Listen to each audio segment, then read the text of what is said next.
선서, 양심에 따라 숨김과 보탬이 없이 사실 그대로 말하고 만일 거짓말이 있으면 위증의 벌을 받기로 맹세합니다. 증인 이상민. 앉으십시오. 피청구인 측에서 먼저 주신문을 하십시오. 네. 이동찬 변호사입니다. 피청구인 측 주신문 하겠습니다. 증인에 대한 2023년도에 있었던 1차 탄핵과 관련해서 질문드리겠습니다.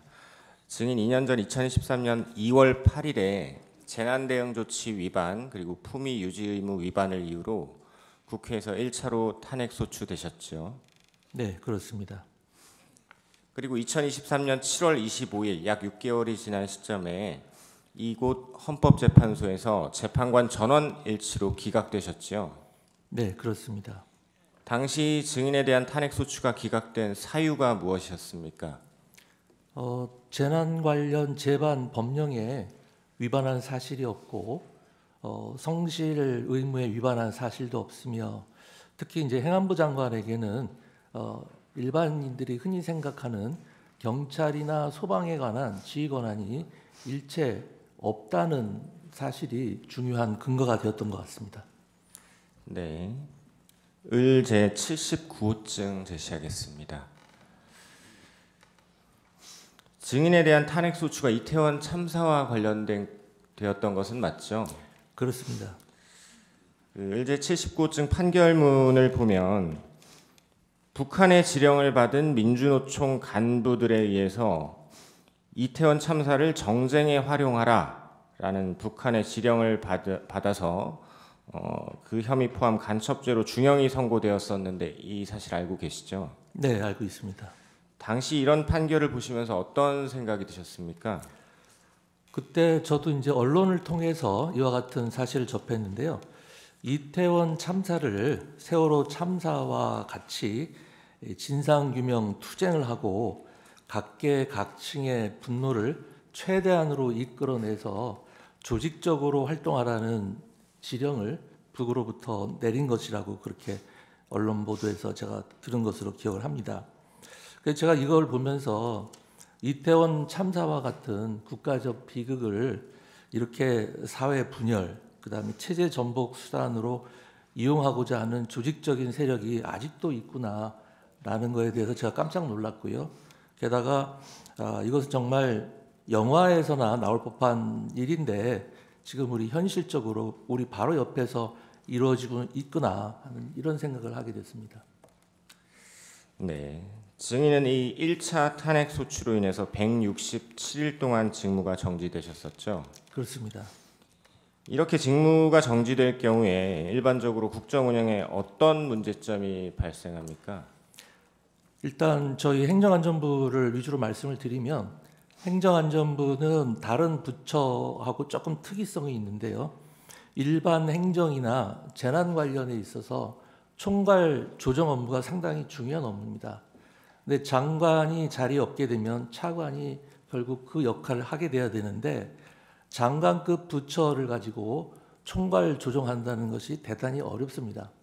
그리고 또 이제 차관이 직무대행을 함에 있어서 차관 고유의 업무도 만만치 않은데 거기다가 장관의 막중한 업무를 맡아야 하기 때문에 사실상 공백이 생기지 않을 수가 없습니다. 그리고 새로운 의사결정이라든지 새로운 정책 추진은 아예 불가능한 것이고요. 그저 현상 유지에 급급한 그런 상황이 되게 됩니다. 그건 여러 가지 문제점이 있습니다. 네, 재난 관련해서도 문제점이 있다고 하셨는데 직무정지 중에 경북 지역 산사태 그리고 오송 지하 차도 침수 발생했었죠? 그렇습니다. 당시에 재난 관리와 관련해서 어떤 문제점이 실제로 있었습니까? 잘 아시다시피 2023년 제가 직무 정지 기간 중에 굉장히 큰 집중호우가 있었습니다.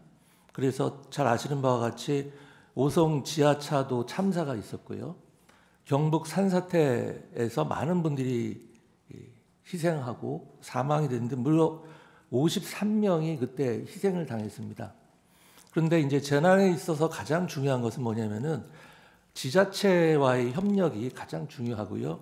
지자체 외 소방, 경찰, 군과의 유기적인 협력이 필요한데요. 이 차관이 재난 담당 차관이 따로 있는 상황에서 행정 담당 차관이 이 업무를 도저히 해내갈 수가 없습니다. 그렇기 때문에 상당히 지장이 있었다고 생각이 되고요.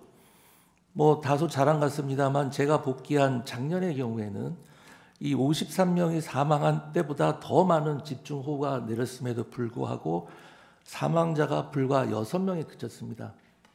뭐 이러한 결과를 이룬 데 있어서는 수많은 분들이 적극 협력하고 뭐 운도 좋았다고 생각하지만 장관이 직접 나서서 일을 챙기는 것이 얼마나 중요한가를 하나의 큰 징표가 된다고 생각을 합니다. 네. 그리고 행안부 업무 중에 지방금융과 관련된 것도 있으시죠? 예, 저희가 새마을금고를 감독하고 있습니다. 그 2023년 7월에 새마을금고 뱅크런 사태 발생했었죠. 그렇습니다. 당시에는 어떤 문제가 구체적으로 있었습니까? 그 당시 새마을금고의 연체율이 급등하면서 거기 이제 가입자들이 예적금을 인출하는 소위 그 뱅크런 사태가 발생했습니다. 그 이유는 이제 연체율이 급등해서 예금자 보호 한도 범위 내로 지급받는 그런 상황을 피하기 위해서 사람들이 일거에 돈을 다 빼기 시작한 건데요.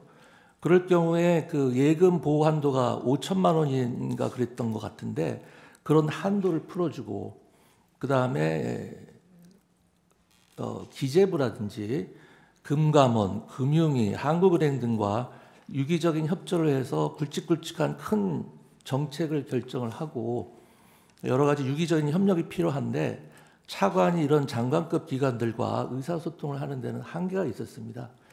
그 당시에도 제가 직무에 있었으면 뭐 그때 잘 넘어가긴 했지만 조금 더 빨리 새마을금고 사태를 진정시킬 수 있지 않았을까 그런 생각을 하고 있습니다. 네. 그 행안부 업무 중에 지방 행정 재정과 관련해서는 우리 국민들이 모두 알고 있는 새만금 잼버리 파행 문제 발생했었죠. 네, 그렇습니다. 그때는 어떤 문제가 있었습니까?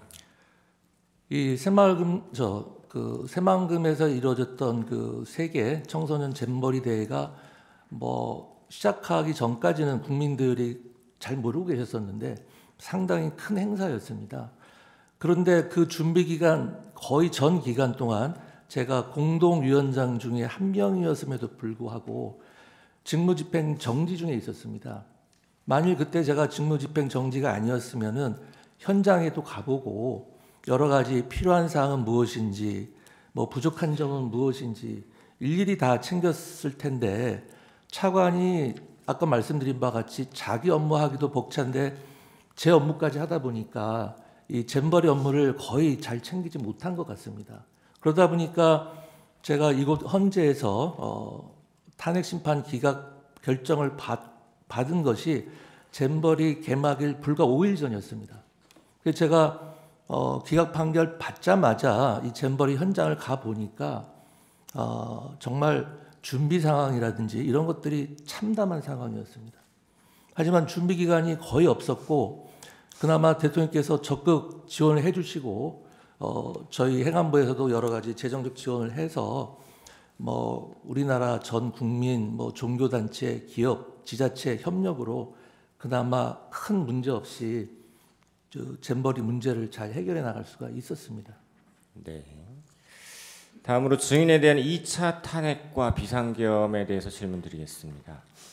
증인께서는 비상계엄 이후에 두 번째 탄핵 소추되셨죠? 그렇습니다. 그 사유는 무엇이었습니까?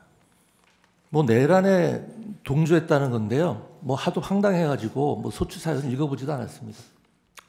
증인은 사전에 대통령이나 국방장관으로부터 비상계엄에 관한 준비나 필요한 조치를 지시받은 적 있습니까? 전혀 없습니다. 정부조직법 그리고 행안부 규정에 의하면 행안부 장관, 경찰과 소방에 대한 지휘권 있으십니까? 소방과 경찰에 대해서는 중요 정책 수립에 대해서만 지휘할 수 있는 권한이 있고 소방과 경찰에 대해서 지시를 한다거나 지휘를 할 수 있는 권한은 일체 없습니다. 네. 증인 비상계엄 선포 전에 대통령께 비상계엄 만류 의사 전달하셨죠. 네. 그리고 경찰의 출동에 관여하기는커녕 사전에 알지도 못했고 심지어 조금 전에 말씀하신 것처럼 경찰과 소방에 대한 지휘권도 없는데 왜 국회에서 증인을 탄핵 소추했다고 보십니까? 뭐 국회에서 뭐 무차별 탄핵 남발을 하는 것은 뭐 어제 오늘의 일이 아니고요. 결국은 국정을 방해하고 국정에 발목 잡기를 한다는 것은 대다수 국민들이 다 인식하고 있는 것이라고 생각을 합니다. 네. 증인은 이 정부 들어 29건의 총 탄핵 소추 중에 2번을 직접 겪으셨습니다. 네. 그 경험에 비추어서 이러한 탄핵들이 국정에 어느 정도 지장을 주는 수준을 넘어서 국정 마비를 초래한다라고 보십니까? 제가 좀 전에 말씀드린 바와 같이 행정안전부만 해도 사실상 현상 유지만 할 수 있을 뿐이지 아무것도 할 수 있는 게 없었습니다. 인사도 저희 행정안전부 자체 내 인사도 적체가 됐었고 새로운 정책 추진하는 것은 엄두도 낼 수 없는 상황이었습니다. 그런데 지금과 같이 동시다발적으로 총리, 감사원장, 방통위원장은 간신히 해소가 됐습니다만 중앙지검장, 그밖에 특정인의 수사를 담당하던 수많은 검사들이 동시다발적으로 탄핵을 당하는 상황에서는 국정이 마비되지 않고 있다는 것이 오히려 좀 신기하다고 생각합니다. 네. 증인 2차 탄핵 소추 당하시고 사임하셨죠? 그렇습니다. 장관의 자리가 이렇게 중요한데 사임하신 이유는 무엇입니까? 이 탄핵을 보통 당하게 되면 뭐 한 6개월, 반년 가까이 직무를 전혀 수행할 수 없게 되는데 제가 1차 탄핵 그 소추 기간 동안에 그 행정안전부가 얼마나 많은 기능의 장애가 있었고 고통을 당했는지 그리고 국정에 얼마나 많은 피해를 주고 결국 그 피해가 고스란히 국민들에게 돌아간다는 것을 너무나 잘 알고 있었습니다. 또다시 탄핵을 당하게 되면 탄핵 기간 중에서는 제가 사임할 수도 없고 새로운 장관을 임명할 수도 없습니다. 또다시 6개월이라는 반년이라는 긴 세월을 국정에 공백이 초래될 수밖에 없는 상황을 제가 다시 초래할 수는 없었습니다. 제 입장에서는 이 부당한 탄핵에 대해서 당당하게 맞서고 싶은 생각이 훨씬 더 컸습니다만 그로 인한 그 국정 부담 그리고 국민의 피해를 생각할 때 당연히 제가 개인적인 입장은 내려놔야 된다고 생각을 하고서 사퇴를 대통령님께 말씀을 드린 겁니다. 네. 다음으로 비상계엄 선포 전 국무회의에 관해 여쭤보겠습니다. 대통령께서 비상계엄 선포 이전에도 평소에도 이런 얘기 하신 적 있는지 한번 들어봐 주십시오. 야당이 국무위원들을 지속적으로 탄핵해서 국정의 마비가 초래된다. 위헌적인 입법안들을 계속해서 통과시켜 제2 요구를 할 수밖에 없다. 이재명 대표에 대한 수사가 진행 중인데 관련 사건 특검법을 통과시키니 거부할 수밖에 없다. 2025년도 정부 예산 중에는 민생 예산, 범죄 수사에 필요한 예산, 미래산업 R&D 예산, 국방, 안보 관련 예산 등 중요 정부 정책 관련 예산들을 모조리 삭감해서 일을 할 수가 없다. 이런 문제점 토로하는 거 들어보셨습니까? 예, 통상 이제 국무회의를 일주일에 한 번씩 하는데 대통령께서는 격주 간격으로 주재를 하십니다. 그러면 국무회의 때 모두 말씀과 마무리 말씀이 있는데 모두 말씀은 그대로 방송에 담기기 때문에 모두 말씀 때는 그런 말씀을 안 하셨는데 보통 마무리 말씀은 이제 비공개 상황이기 때문에 그런 말씀을 자주 하셨고 각종 행사에 제가 수행하는 경우가 많았는데 그 행사 전후로 한 환담장이라든지 오만찬 자리에서 그런 말씀을 많이 하시면서 고충을 토로하신 적이 꽤 있습니다. 네. 현재 국무회의 구성은 여가부 장관 공석 제외하고 20명이죠. 그렇습니다. 이 국무회의는 심의기관입니까? 의결기관입니까? 지금 뭐 실무적으로도 그렇고 학설상으로도 심의 자문기관으로 제가 알고 있습니다. 의결기관은 아닌 것으로 알고 있습니다. 그럼 의결기관, 국무회의를 네. 예. 의결기관이라고 한다면 그 의결 자체에 특별한 의미가 있고 어떤 행정적인 어떤 결정의 의미가 있어야 되는데 뭐 방통이나 국회나 뭐 국민권익이나 이런 곳들이 이른바 의결기관인 것이고 이 국무회의 자체는 국민이 선출한 대통령이 정당성을 가지시는 분이고 국무위원은 대통령께서 그러한 정당성에 기인해서 임명한 사람들이기 때문에 국무회의에서의 어떤 심의사항에 대해서는 결국은 최종적으로 대통령께서 결정하고 판단할 사항이기 때문에 그 국무회의의 실질적 성격은 심의 자문기관으로 보는 것이 맞다고 생각합니다. 네. 증인은 계엄 선포 당일 20시 40분경에 대통령 집무실에 도착하셨죠? 뭐 그 즈음일 겁니다. 증인이 도착했을 때 집무실에 국방장관 그리고 법무부 장관 먼저 도착해 계셨죠? 그렇습니다. 증인이 이렇게 집무실에 도착하고 약 2분 정도 지난 시점에 대통령께서 국무총리도 들어오라고 하지라고 해서 집무실 옆 대회의실에 있던 국무총리, 통일부 장관이 들어왔고 잠시 뒤에 외교부 장관, 국정원장도 함께 집무실로 들어왔죠. 예, 제가 기억하는 바는 그렇습니다.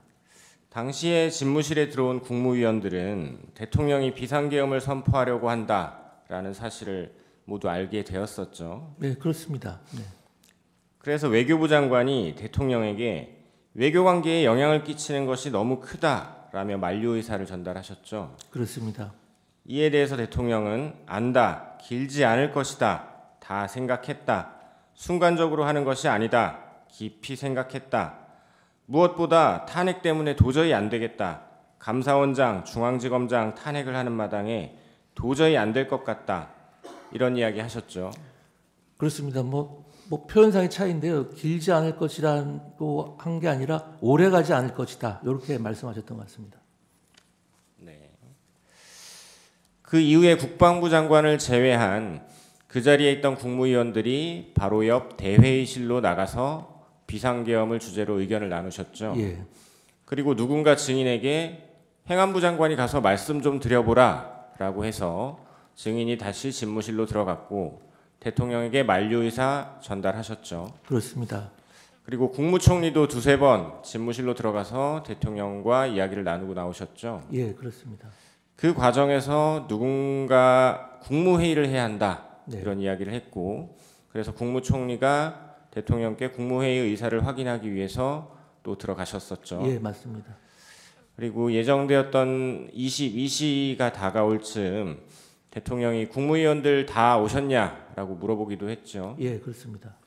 다 도착하지 못했다는 말을 듣고 대통령이 다시 또 기다렸고 과반인 11명의 국무위원이 도착했다는 이야기를 듣고 대회의실로 나와서 앉으셨죠. 네, 맞습니다. 11명이 모였을 때 그 모인 국무위원들은 자신들이 모인 이유가 비상계엄 선포 때문이라는 것을 다들 알고 있었습니까? 네, 당연하죠. 네. 김용현 국방부 장관은 당시 비상계엄 선포문을 복사해서 나누어 주었다고 진술했는데 증인은 이 선포문을 본 기억이 있으십니까? 그 당시 워낙 경황이 없어가지고요. 제가 정확한 기억은 없습니다만 다른 분들이 그렇게 진술을 하시는 것 같습니다. 그렇다면 그분들 진술이 맞을 겁니다. 네.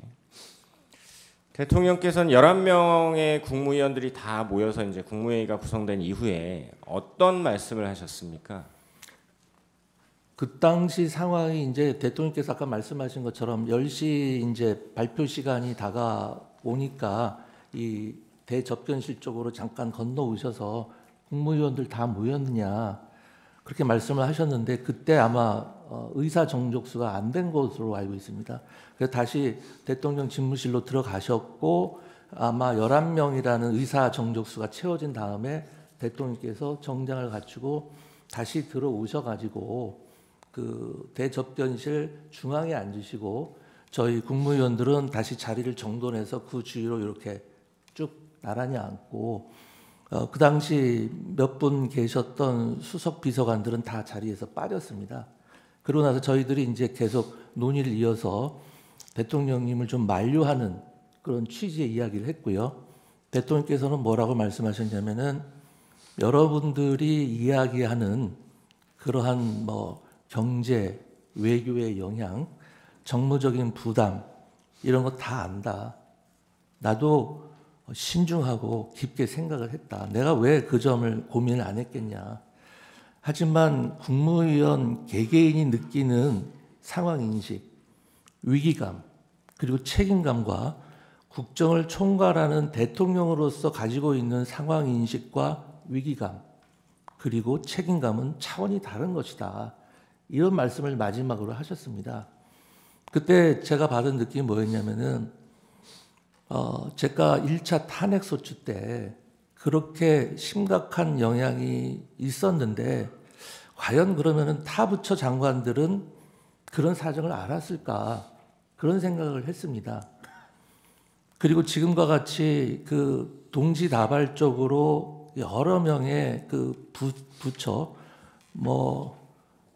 방통위는 아예 기능을 정지해 버린 상태였고 수많은 사람이 탄핵을 당하고 예산은 각 부처 예산은 뭐 조금 깎인 것도 있고 많이 깎인 것도 있겠지만 국정 전반적으로 봤을 때는 엄청난 예산이 유사일에 처음으로 깎인 상황이고 정부에서 추진하는 법령은 다 국회 통과를 못하고 정말 엉뚱한 법령들을 통과돼서 대통령으로 하여금 거부권을 행사하지 않으면 안 되게 만드는 그런 상황이 되면 정말 대통령님의 고심이 크셨을 수밖에 없겠구나라는 생각을 그때 그 말씀을 듣고 다시 한번 하게 됐고요.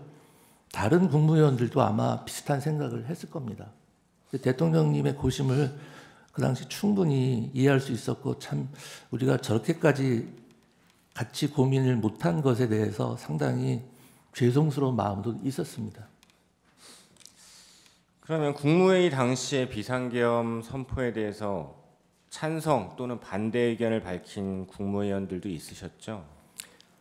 그 당시 분위기를 정확히 말씀드리면요. 찬성과 반대를 밝히는 자리가 아니었기 때문에 어느 누구도 찬성이니 반대니 이런 워딩 자체를 한 사람은 없었습니다. 거기 모인 국무위원들은 전부 다 이제 아까 얼핏 말씀하셨지만 대리인께서 이 뭐 선포 전 국무회의를 거치도록 국무회의 심의를 거치도록 되어 있네요라고 누가 얘기를 했기 때문에 거기에 대해서 이번 비상계엄이 위헌이다, 위법이다라고 생각한 사람 아무도 없었습니다.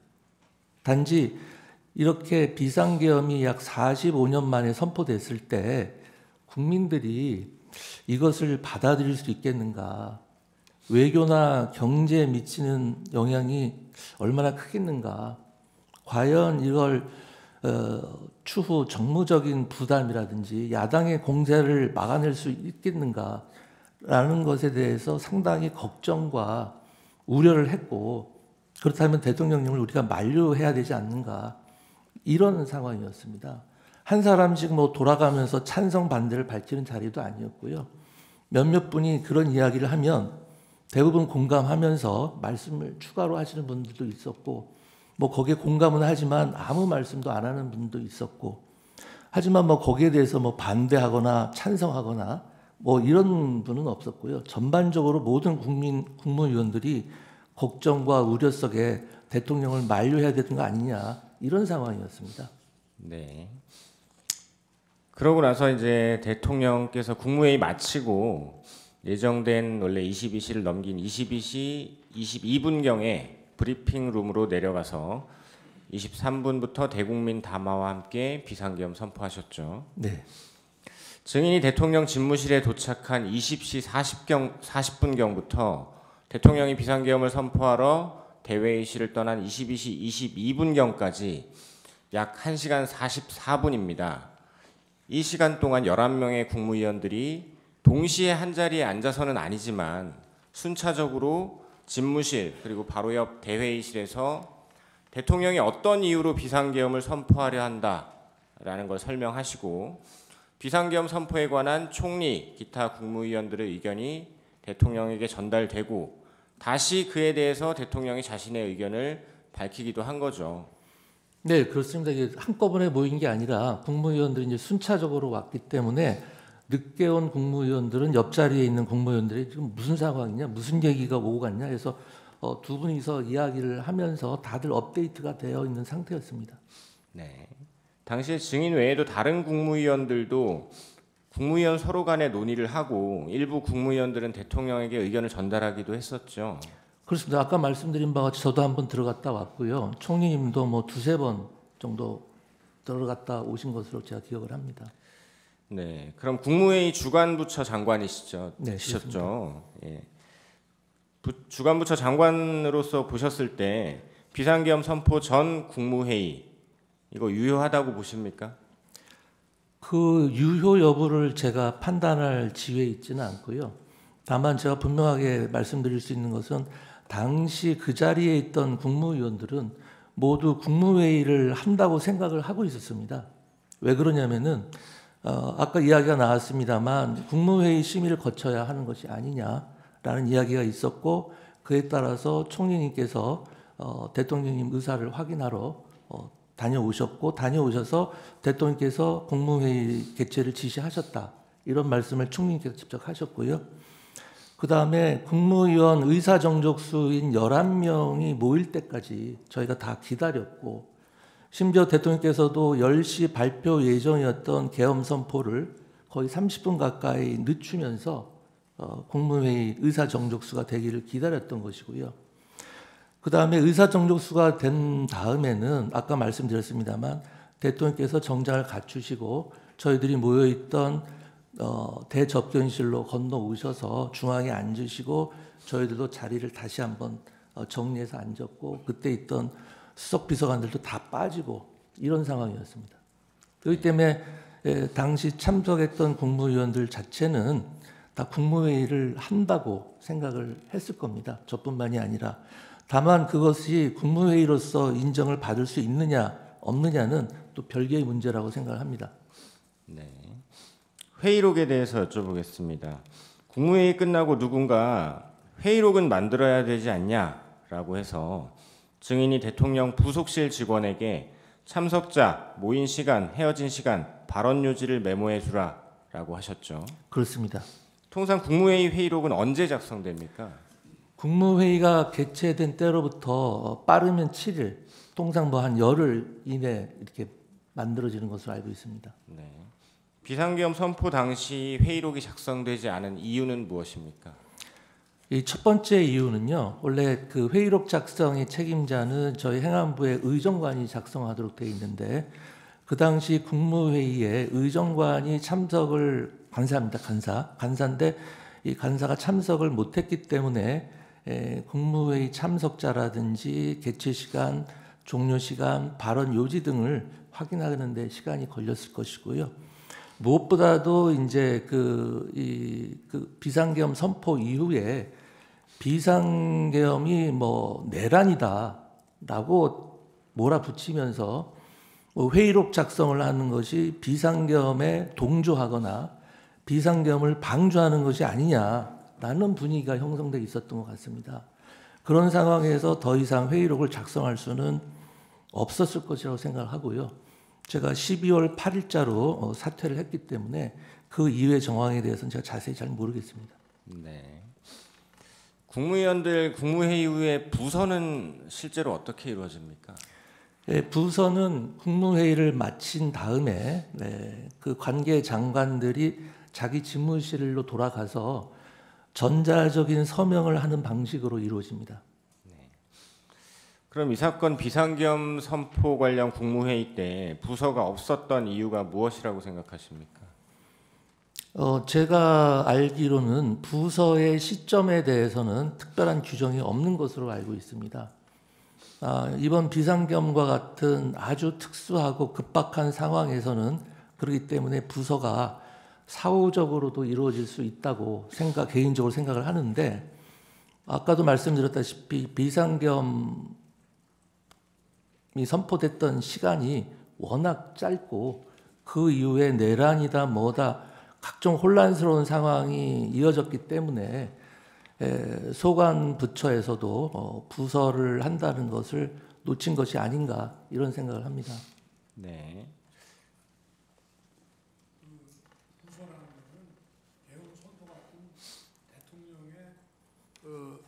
법적 행위에 대해서 하는 거지 국무회의록에다가 부서하는 거는 그건 전혀 아닙니다. 그건 아니죠. 네, 전혀 지금 아닙니다. 잘못 말씀하신 것 같아서. 아니 그러니까요. 국무회의록에 부서하는 거는 아니죠. 아닙니다. 네. 그러니까 계엄 선포면은 국방장관, 관계장관과 총리, 대통령이 하는데 그런 거는 사후에도 할 수 있는 문제죠. 네네. 그 그런 말씀이시죠? 취지로 드린 말씀인데 약간 좀 오해가 있었던 것 같습니다. 국무회의 자체에 대해서는 부서가 없고요. 대통령의 행위에 대해서 부서를 하는 겁니다. 국무회의 심의를 거친. 네. 잠깐만요. 15분 이어서 쓰시겠습니까? 네, 이어서 쓰겠습니다. 그렇게 하십시오. 15분. 쪽지 관련해서 여쭤보겠습니다. 대통령이 평소 뭐 증인 포함 국무위원들에게 어떤 지시하실 내용이 있으실 경우에 보통은 어떻게 합니까? 전화로 합니까? 아니면 문건 같은 걸로 합니까? 그 면전에서 지시하실 때는 그냥 말씀을 하시고요. 그 다음에 경우에 따라서는 급한 일 같으면 전화로 말씀하시는 경우도 있으십니다.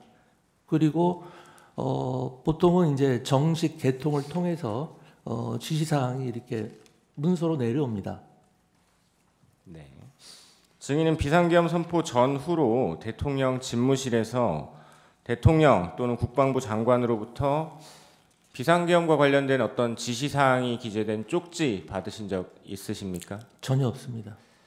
그러면 대통령이나 국방부 장관이 쪽지를 주진 않았지만 보여주면서 어떤 지시 내용을 알려준 적은 있습니까? 그런 사실도 전혀 없고요. 뭐 이번 대통령에 대한 검찰의 공소장을 보니까 뭐 보여줬다는 얘기가 나오는데 대통령이 주면 주지 뭐 보여주고 뭐 그렇게는 상식적으로 전 납득이 안 갑니다. 네. 대통령이나 국방부 장관으로부터 언론사 등 특정 건물에 대한 단수에 대한 조치를 구두로라도 지시받은 적 있습니까? 전혀 없습니다. 그런데 언론을 보면 증인께서 소방청장에게 몇 군데 단수를 지시했다는 이야기가 계속 나오는데 소방청장과 통화는 하셨죠?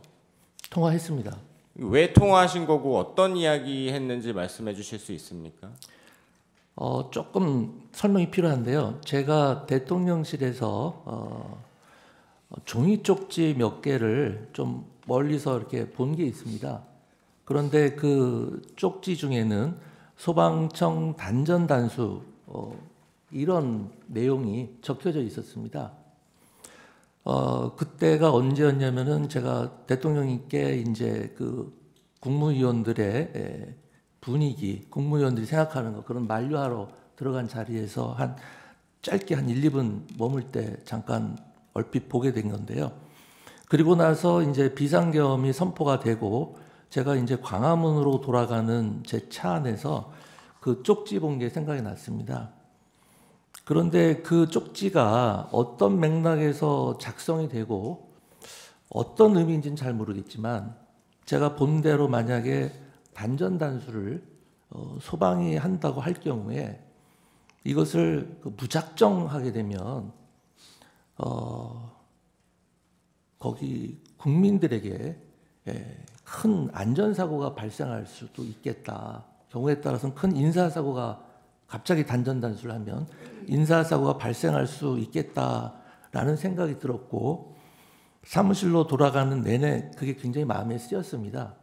그래서 사무실로 돌아간 다음에 이제 큰 사건 사고고 접수된 거는 없는지 어떤 각종 시위나 충돌 같은 상황은 없는지 그런 상황이 전반적으로 궁금해서 제가 경찰청장과 소방청장에게 차례로 전화를 했습니다. 소방청장에게 전화하면서도 그런 것들을 물어본 다음에 아까 그 쪽지가 생각이 또 나고 걱정이 돼서 만일의 경우를 대비해서 국민의 안전에 대해서 최우선적으로 그리고 꼼꼼히 챙겨달라는 취지에 당부를 한 거고 뭐 언론이나 이런 데서 일부 보도되는 것처럼 제가 소방청장에게 단수를 지시한 것이 아닙니다. 아까 말씀드렸습니다만 행정안전부 장관에게는 소방청장을 지휘하거나 어떤 지시를 할 권한이 전혀 없습니다. 그리고 제가 2년 넘게 행정안전부 장관으로 재임하면서 역대 소방청장이나 지금의 허석권 소방청장님에게 어떠한 지시를 한다거나 뭘 하세요, 하지 마세요 이런 이야기를 일체 한 적이 없습니다. 만일 대통령께서 저한테 어떤 지시를 했다면 비상계엄이라는 그런 급박한 상황에서 제가 최대한 신속하게 소방청장에게 그러한 내용을 전달을 하지 대통령의 지시사항을 무려 2시간 넘게 뭉개고 있다가 소방청장에게 전화하는 기회에 갑자기 전달하지는 않았을 겁니다.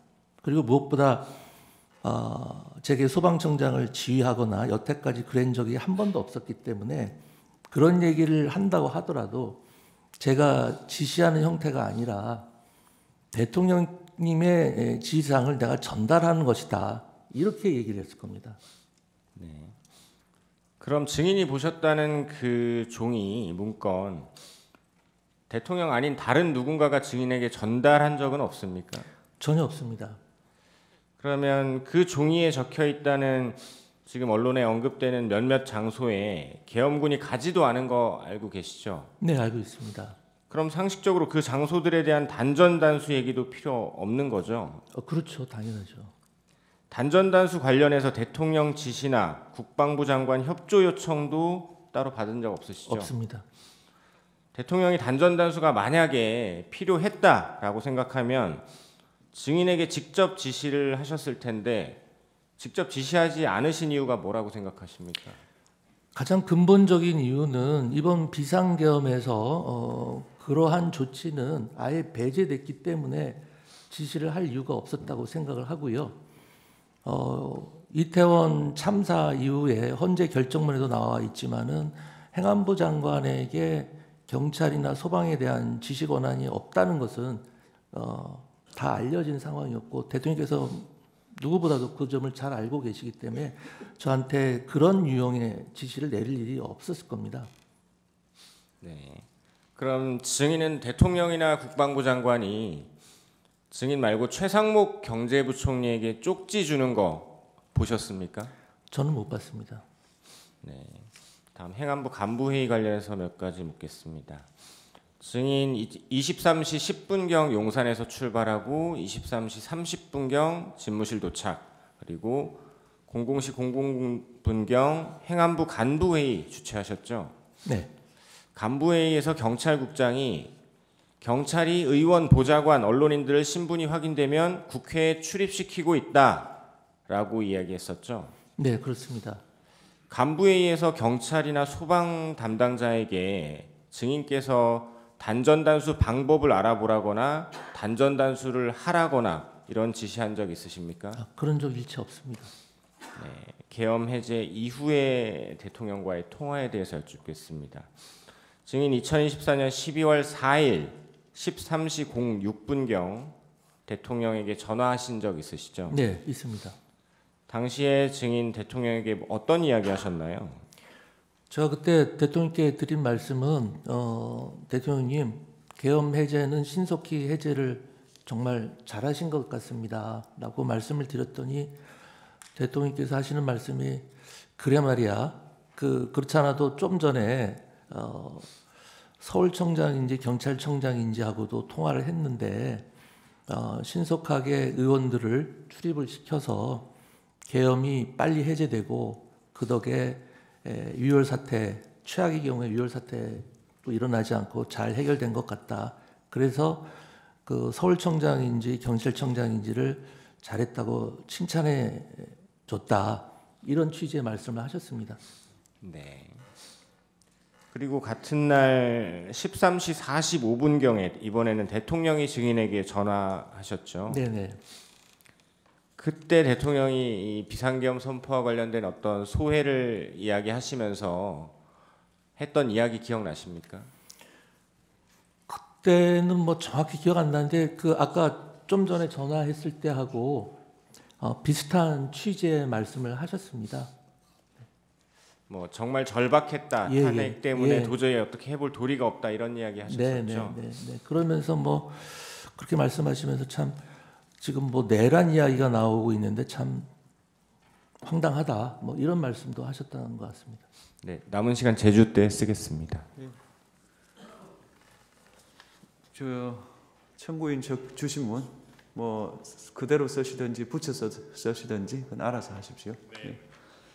저희 준비한 주신문 묻기 전에 피청구인 주신문 사항에 대해서 몇 가지 좀 확인하고 시작하겠습니다.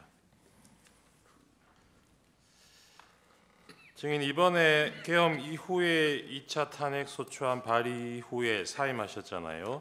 그렇습니다. 네. 이 사직서는 국무위원 중에 증인만 제출한 것입니까? 아니면 다른 국무위원도 일괄 제출한 겁니까? 그 계엄 선포 다음 날 총리님 주재로 저희 국무위원들 간담회가 있었습니다. 거기서 일괄 사표를 제출하냐 마냐 갑론을박이 있었고요. 네. 그 자리에서 결정된 것은 총리님께 모든 것을 위임하자 이렇게 됐었고 개별적으로 사표를 제출한 사람은 없는 것으로 알고 있고요. 네. 저 같은 경우는 탄핵 소추가 발의가 되었고 아까 말씀드린 주신문에서 있었던 것과 같은 상황이 있어서 제가 사표를 제출했던 것으로 알고 개별적으로 있고 사직서를 네, 제출한 그렇습니다. 분은 증인만 그렇게 한 것으로 알고 있다는 제가 뜻입니까? 알기로는 그렇습니다. 네, 알겠습니다. 주신문에서 대통령이 계엄 선포 이전에도 국무회의에서 아까 뭐 모두 발언 말고 공개되지 않는 그 마치는 발언에서는 뭐 이런 얘기들을 하셨다 그러면서 그 중에 이재명 대표에 대한 수사가 진행 중인데 관련 사건 특검법을 통과시키니 거부할 수밖에 없다 이런 얘기도 하신 것으로 지금 대리인께서 물으실 때 그렇다고 대답을 하셨는데 이재명 대표 수사 관련해서 관련 사건 특검법이라는 게 뭔가요? 이재명 대표에 대한 수사를 못하게 하는 특검법안이 있었습니까? 뭐 그 자세한 내용은 모르겠는데요. 아까 말씀드린 바와 같이 그 모르시면서 뭐 다 아니요. 그렇다고 맞다고 대답을 아니 하세요. 정확히 들어보십시오. 국무회의 후반 그 다음에 다른 행사의 환담회 전후 그 다음에 네. 오만찬에서 그런 취지의 말씀을 하셨고 그 대통령께서 어떤 취지로 말씀하셨는지 제가 잘 모르죠. 그게 지금 대리인께서 말씀하시는 부분에 대해서 지금 아시기로는 그런 특검법안이 있었습니까? 잘 모르겠습니다. 저는.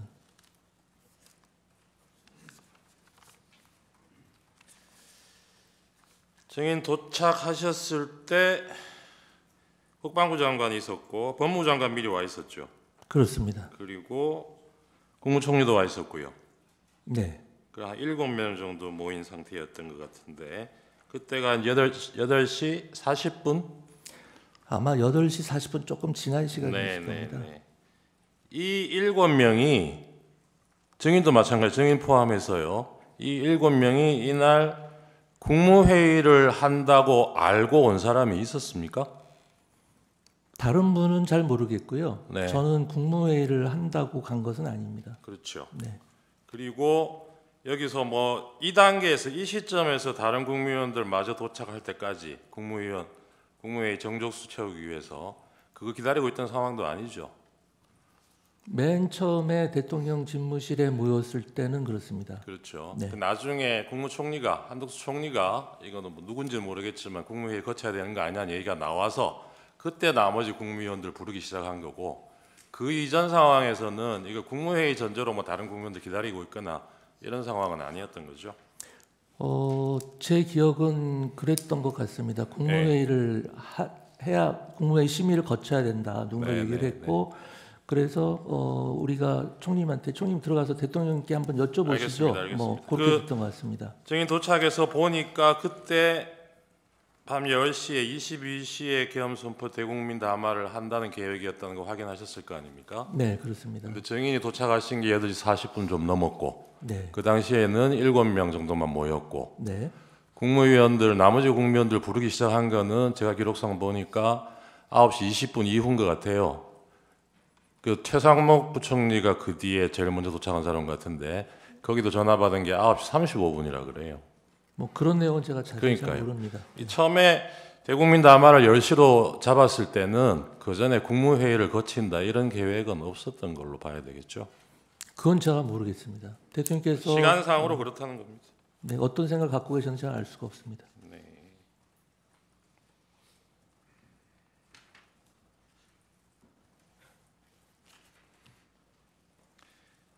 그 국무회의 거쳐야 되는 거 아니냐 이런 얘기하고 그때 이제 나머지 국무위원들 연락하기 시작해서 최초로 온 사람이 최상목 부총리였던 거는 기억나십니까? 국무위원들 도착 순서라든지 그런 것은 기억을 하지 못하고 있습니다. 그 네. 당시 뭐 그걸 일일이 확인하거나 기억에 남아 있지 않는 아까 상황이었습니다. 뭐 단전 단수 관련해서 뭐 쪽지 보셨다는 거예요. 네, 그 쪽지 말고 계엄 선포 자체에 대해서 뭐 검토한 문건이라든가 이런 문서는 혹시 그날 그 자리에서 보신 적 있습니까? 그 검토한 문건이라기보다 제가 최초로 대통령 집무실에 도착했을 때 그 또 책상에 있는 걸 문건을 하나 봤는데 네.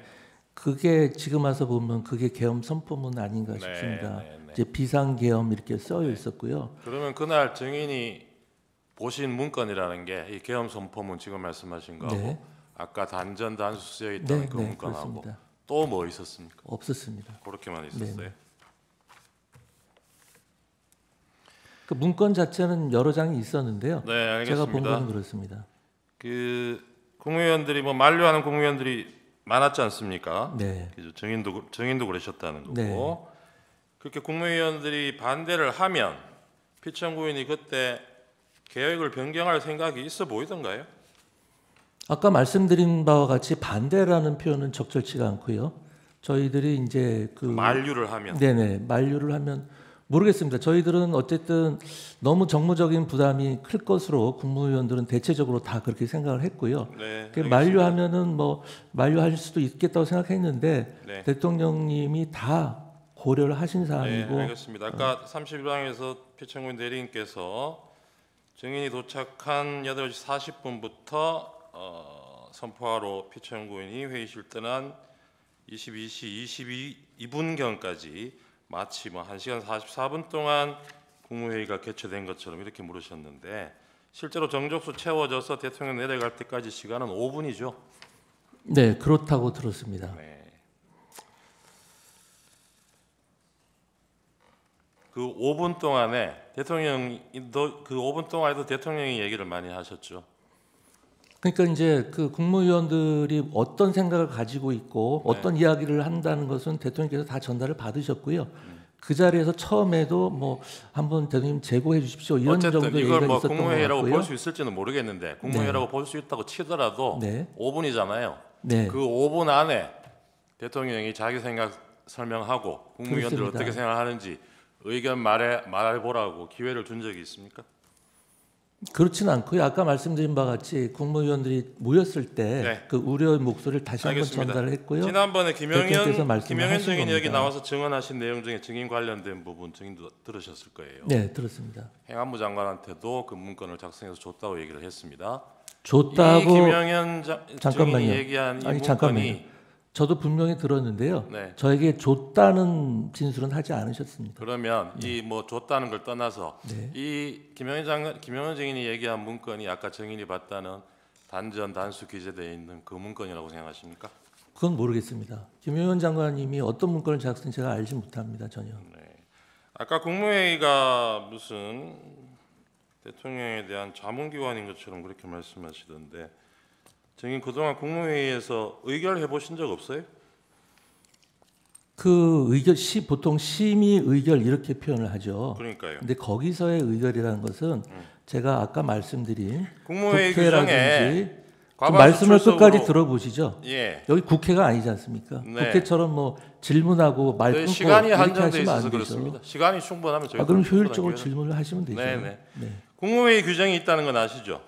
알고 있습니다. 네, 거기에 구성원 과반수 출석으로 개의하고 출석 구성원 3분의 2 이상의 찬성으로 의견한다.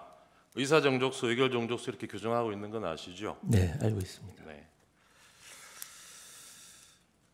증인 이날 대통령실에서 그 대통령 대국민 담화 보고 다른 국무위원들은 뭐 10시 40분, 50분 이 무렵에 자리를 떠서 자기 부처로 돌아갔는데 증인은 용산에서 출발한 시간을 23시 10분경이라고 그러셨어요. 다른 분들보다 좀 늦어진 이유가 뭡니까? 다른 분들보다 늦은 것은 전혀 아니고요. 이제 국무회의가 끝난 다음에 다들 사실 망연자실한 상태에서 3~3호 흩어져서 나가기 시작했고요. 저도 다른 국무위원들과 같이 나왔습니다. 네, 알겠습니다. 그래서 집무실에 도착하신 게 11시 반경이죠? 네, 11시 반. 간부 회의는 12시에 시작됐고요. 예. 그 30분 동안 뭐 하셨습니까? 아까 말씀드린 바와 같이 이제 경찰청장, 소방청장과 네, 통화도 통화도 그때 하셨다는 했고요. 거군요. 네, 그렇습니다. 네, 알겠습니다. 아까 그 간부회의에서 경찰국장이 보고했다 그랬나요? 지금 네. 국회의원들 뭐 출입 통제 안 하고 있다고? 네, 출입을 하고 있다고 그랬습니다. 출입하고 있다고 그랬죠. 네네. 근데 나중에 실제 상황하고 비교해 보니까 이 보고가 맞던가요? 뭐 나중에 실제 다 출입이 됐으니까 경찰에서 190명이 출입이- 모인 것 아니겠습니까? 경찰에서 전면 통제하다가 일시 출입 허용했던 시간이 23시 07분부터 23시 36분이고요. 네. 포고령 발령되고 나서는 23시 36분부터 다시 전면 통제했습니다. 그러니까 정인이 간부 회의 시작한 12시 이 무렵에는 다시 전면 통제하고 있던 시점이에요. 나중에 그거 확인 안 해보셨습니까? 뭐 지금 근데 그 시점에서 경찰국장이 왜 그런 보고를 했냐 이런 취지의 질문이신 것 같은데요. 그것은 경찰국장에게 확인해 보시면 될 것 같습니다. 실제로 그렇게 저한테 보고를 했습니다. 모든 간부들이 모인 네, 자리에서. 알겠습니다. 아까 그 단전 단수 적혀 있던 쪽지는 구체적으로 어디에 있었습니까?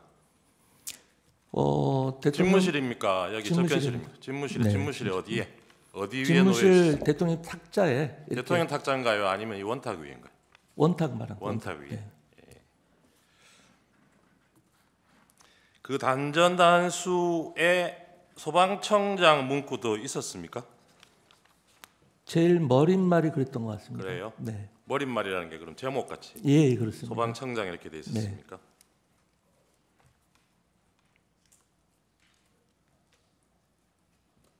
아까 저 표창구인 대리인 물으실 때는 이게 대통령이 이런 관련 지시를 했으면 2시간이나 있다가 이 소방청장한테 전화를 했겠느냐 그랬는데 실제로 전화한 시간은 계엄 선포되고 1시간 정도 뒤죠. 예, 계엄 11시 37분 선포로부터는 예, 경이니까요. 그렇습니다. 그렇죠. 그 소방청장 통화하기 직전에 경찰청장하고도 통화하셨죠. 그렇습니다. 아까 거기에 적혀 있던 장소 MBC 여론조사 꽃 기억나십니까? 네, 또 뭐 있었습니까?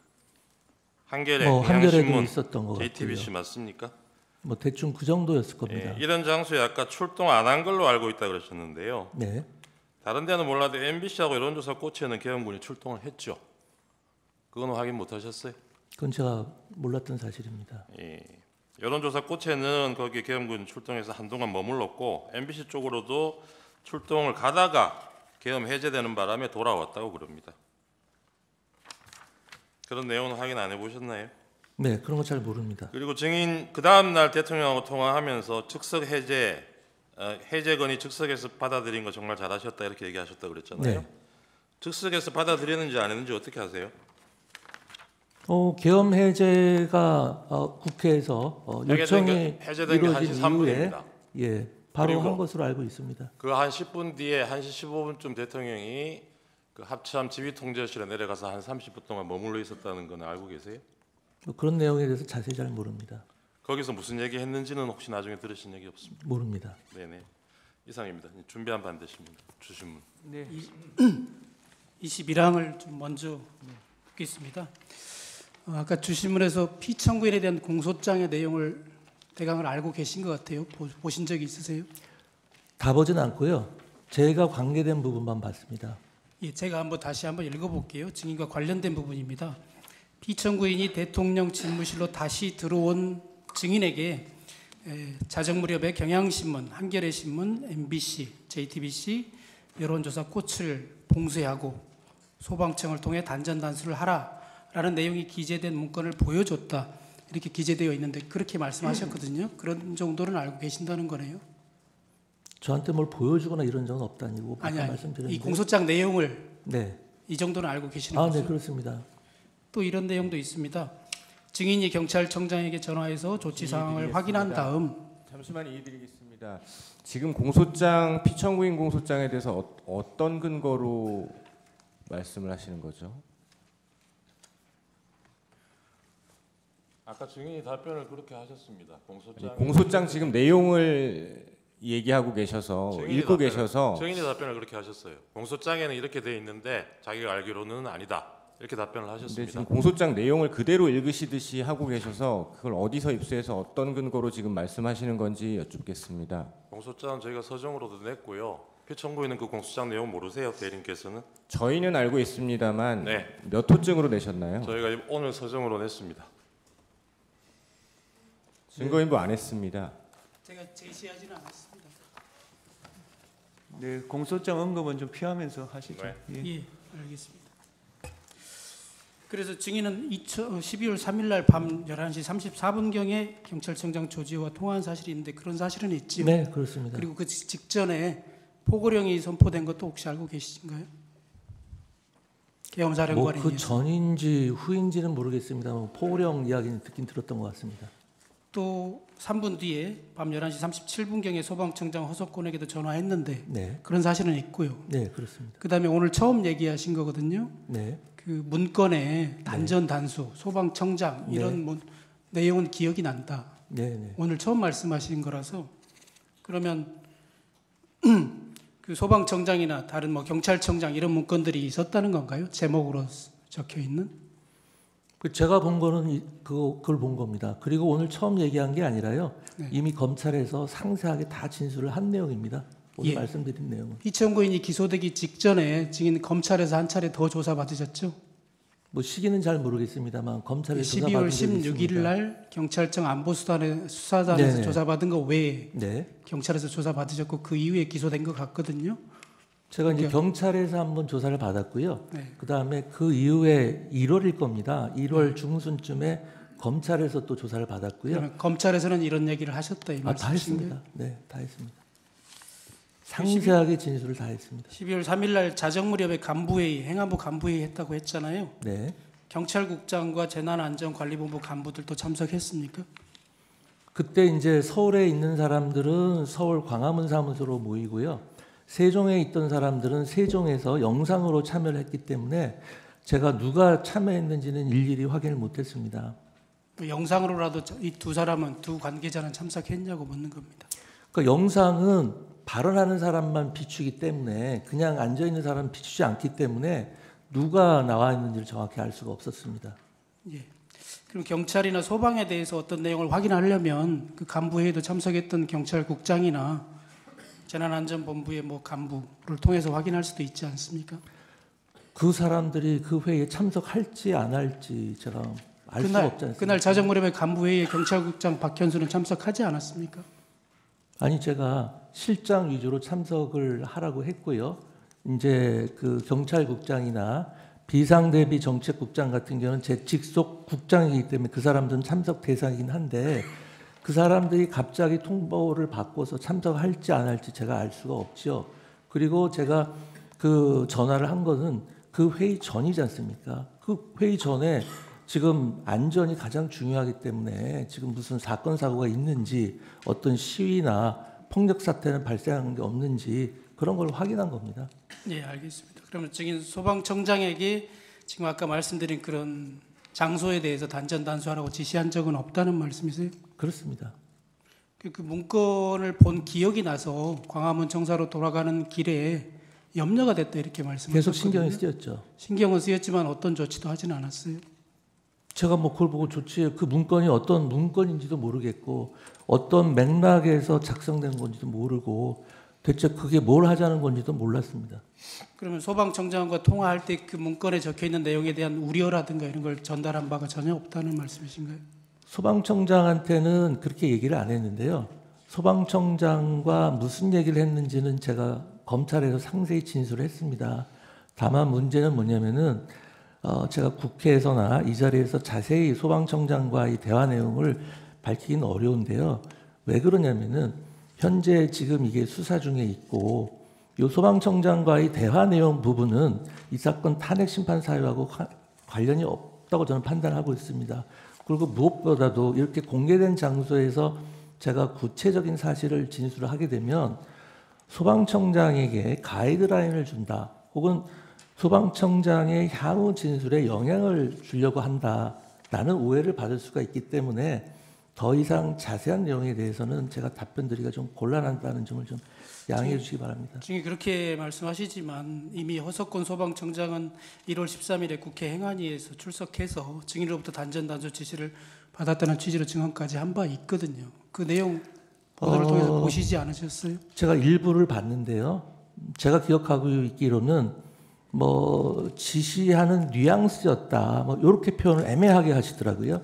그래서 어쨌든 제가 지금 소방청장과 누구 말이 옳으냐 그르냐 이런 것을 지금 말씀드릴 계제는 아니라고 생각합니다.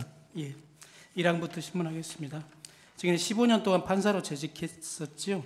그렇습니다. 법관은 헌법과 법률 및 양심에 따라 독립하여 심판한다. 헌법 규정에 있지요. 그렇습니다. 증인 아까 2024년 12월 7일 탄핵 소추안이 발의되자 행안부 장관직에서 사임했다고 하셨는데 정작 소추안은 읽어보지 않으셨어요? 아까 그렇게 말씀하시던데요. 네, 뭐 읽어볼 필요조차 없다고 생각했습니다. 정부 조직법에 따르면 행안부 장관은 국무회의의 서무, 선거의 지원, 안전과 재난에 관한 정책의 수립 등의 사무를 관장하지요. 네, 뭐 재난을 빼고 나머지 두 개는 굉장히 마이너한 업무고요. 주요한 업무는 정부 조직과 인원, 디지털 정부, 지방자치 업무, 지방자치 재정 그런 업무들이 주요한 업무고요. 그밖에 뭐 상훈이라든지 문서 관리 업무라든지 각종 의전이라든지 각종 국경일 행사라든지 정말 중요한 업무를 많이 수행하고 있습니다. 예. 행안부 소속 외청으로 경찰청과 소방청이 있죠. 네, 행안부 안에도 경찰국과 재난안전관리본부가 설치되어 있죠. 그렇습니다. 국무회의 서무 업무 네, 또 행안부 업무인데 네. 행안부 의정관실의 의정 담당관이 국무회의 간사를 맡아서 사회를 보죠. 의사록 작성하고 하는 업무를 하지요. 그렇습니다. 그 업무도 당연히 장관인 증인의 책임이겠고요. 당연하죠. 행정안전부에서 이루어지는 모든 일에서는 장관이 법적, 도의적, 정치적 책임을 다 집니다.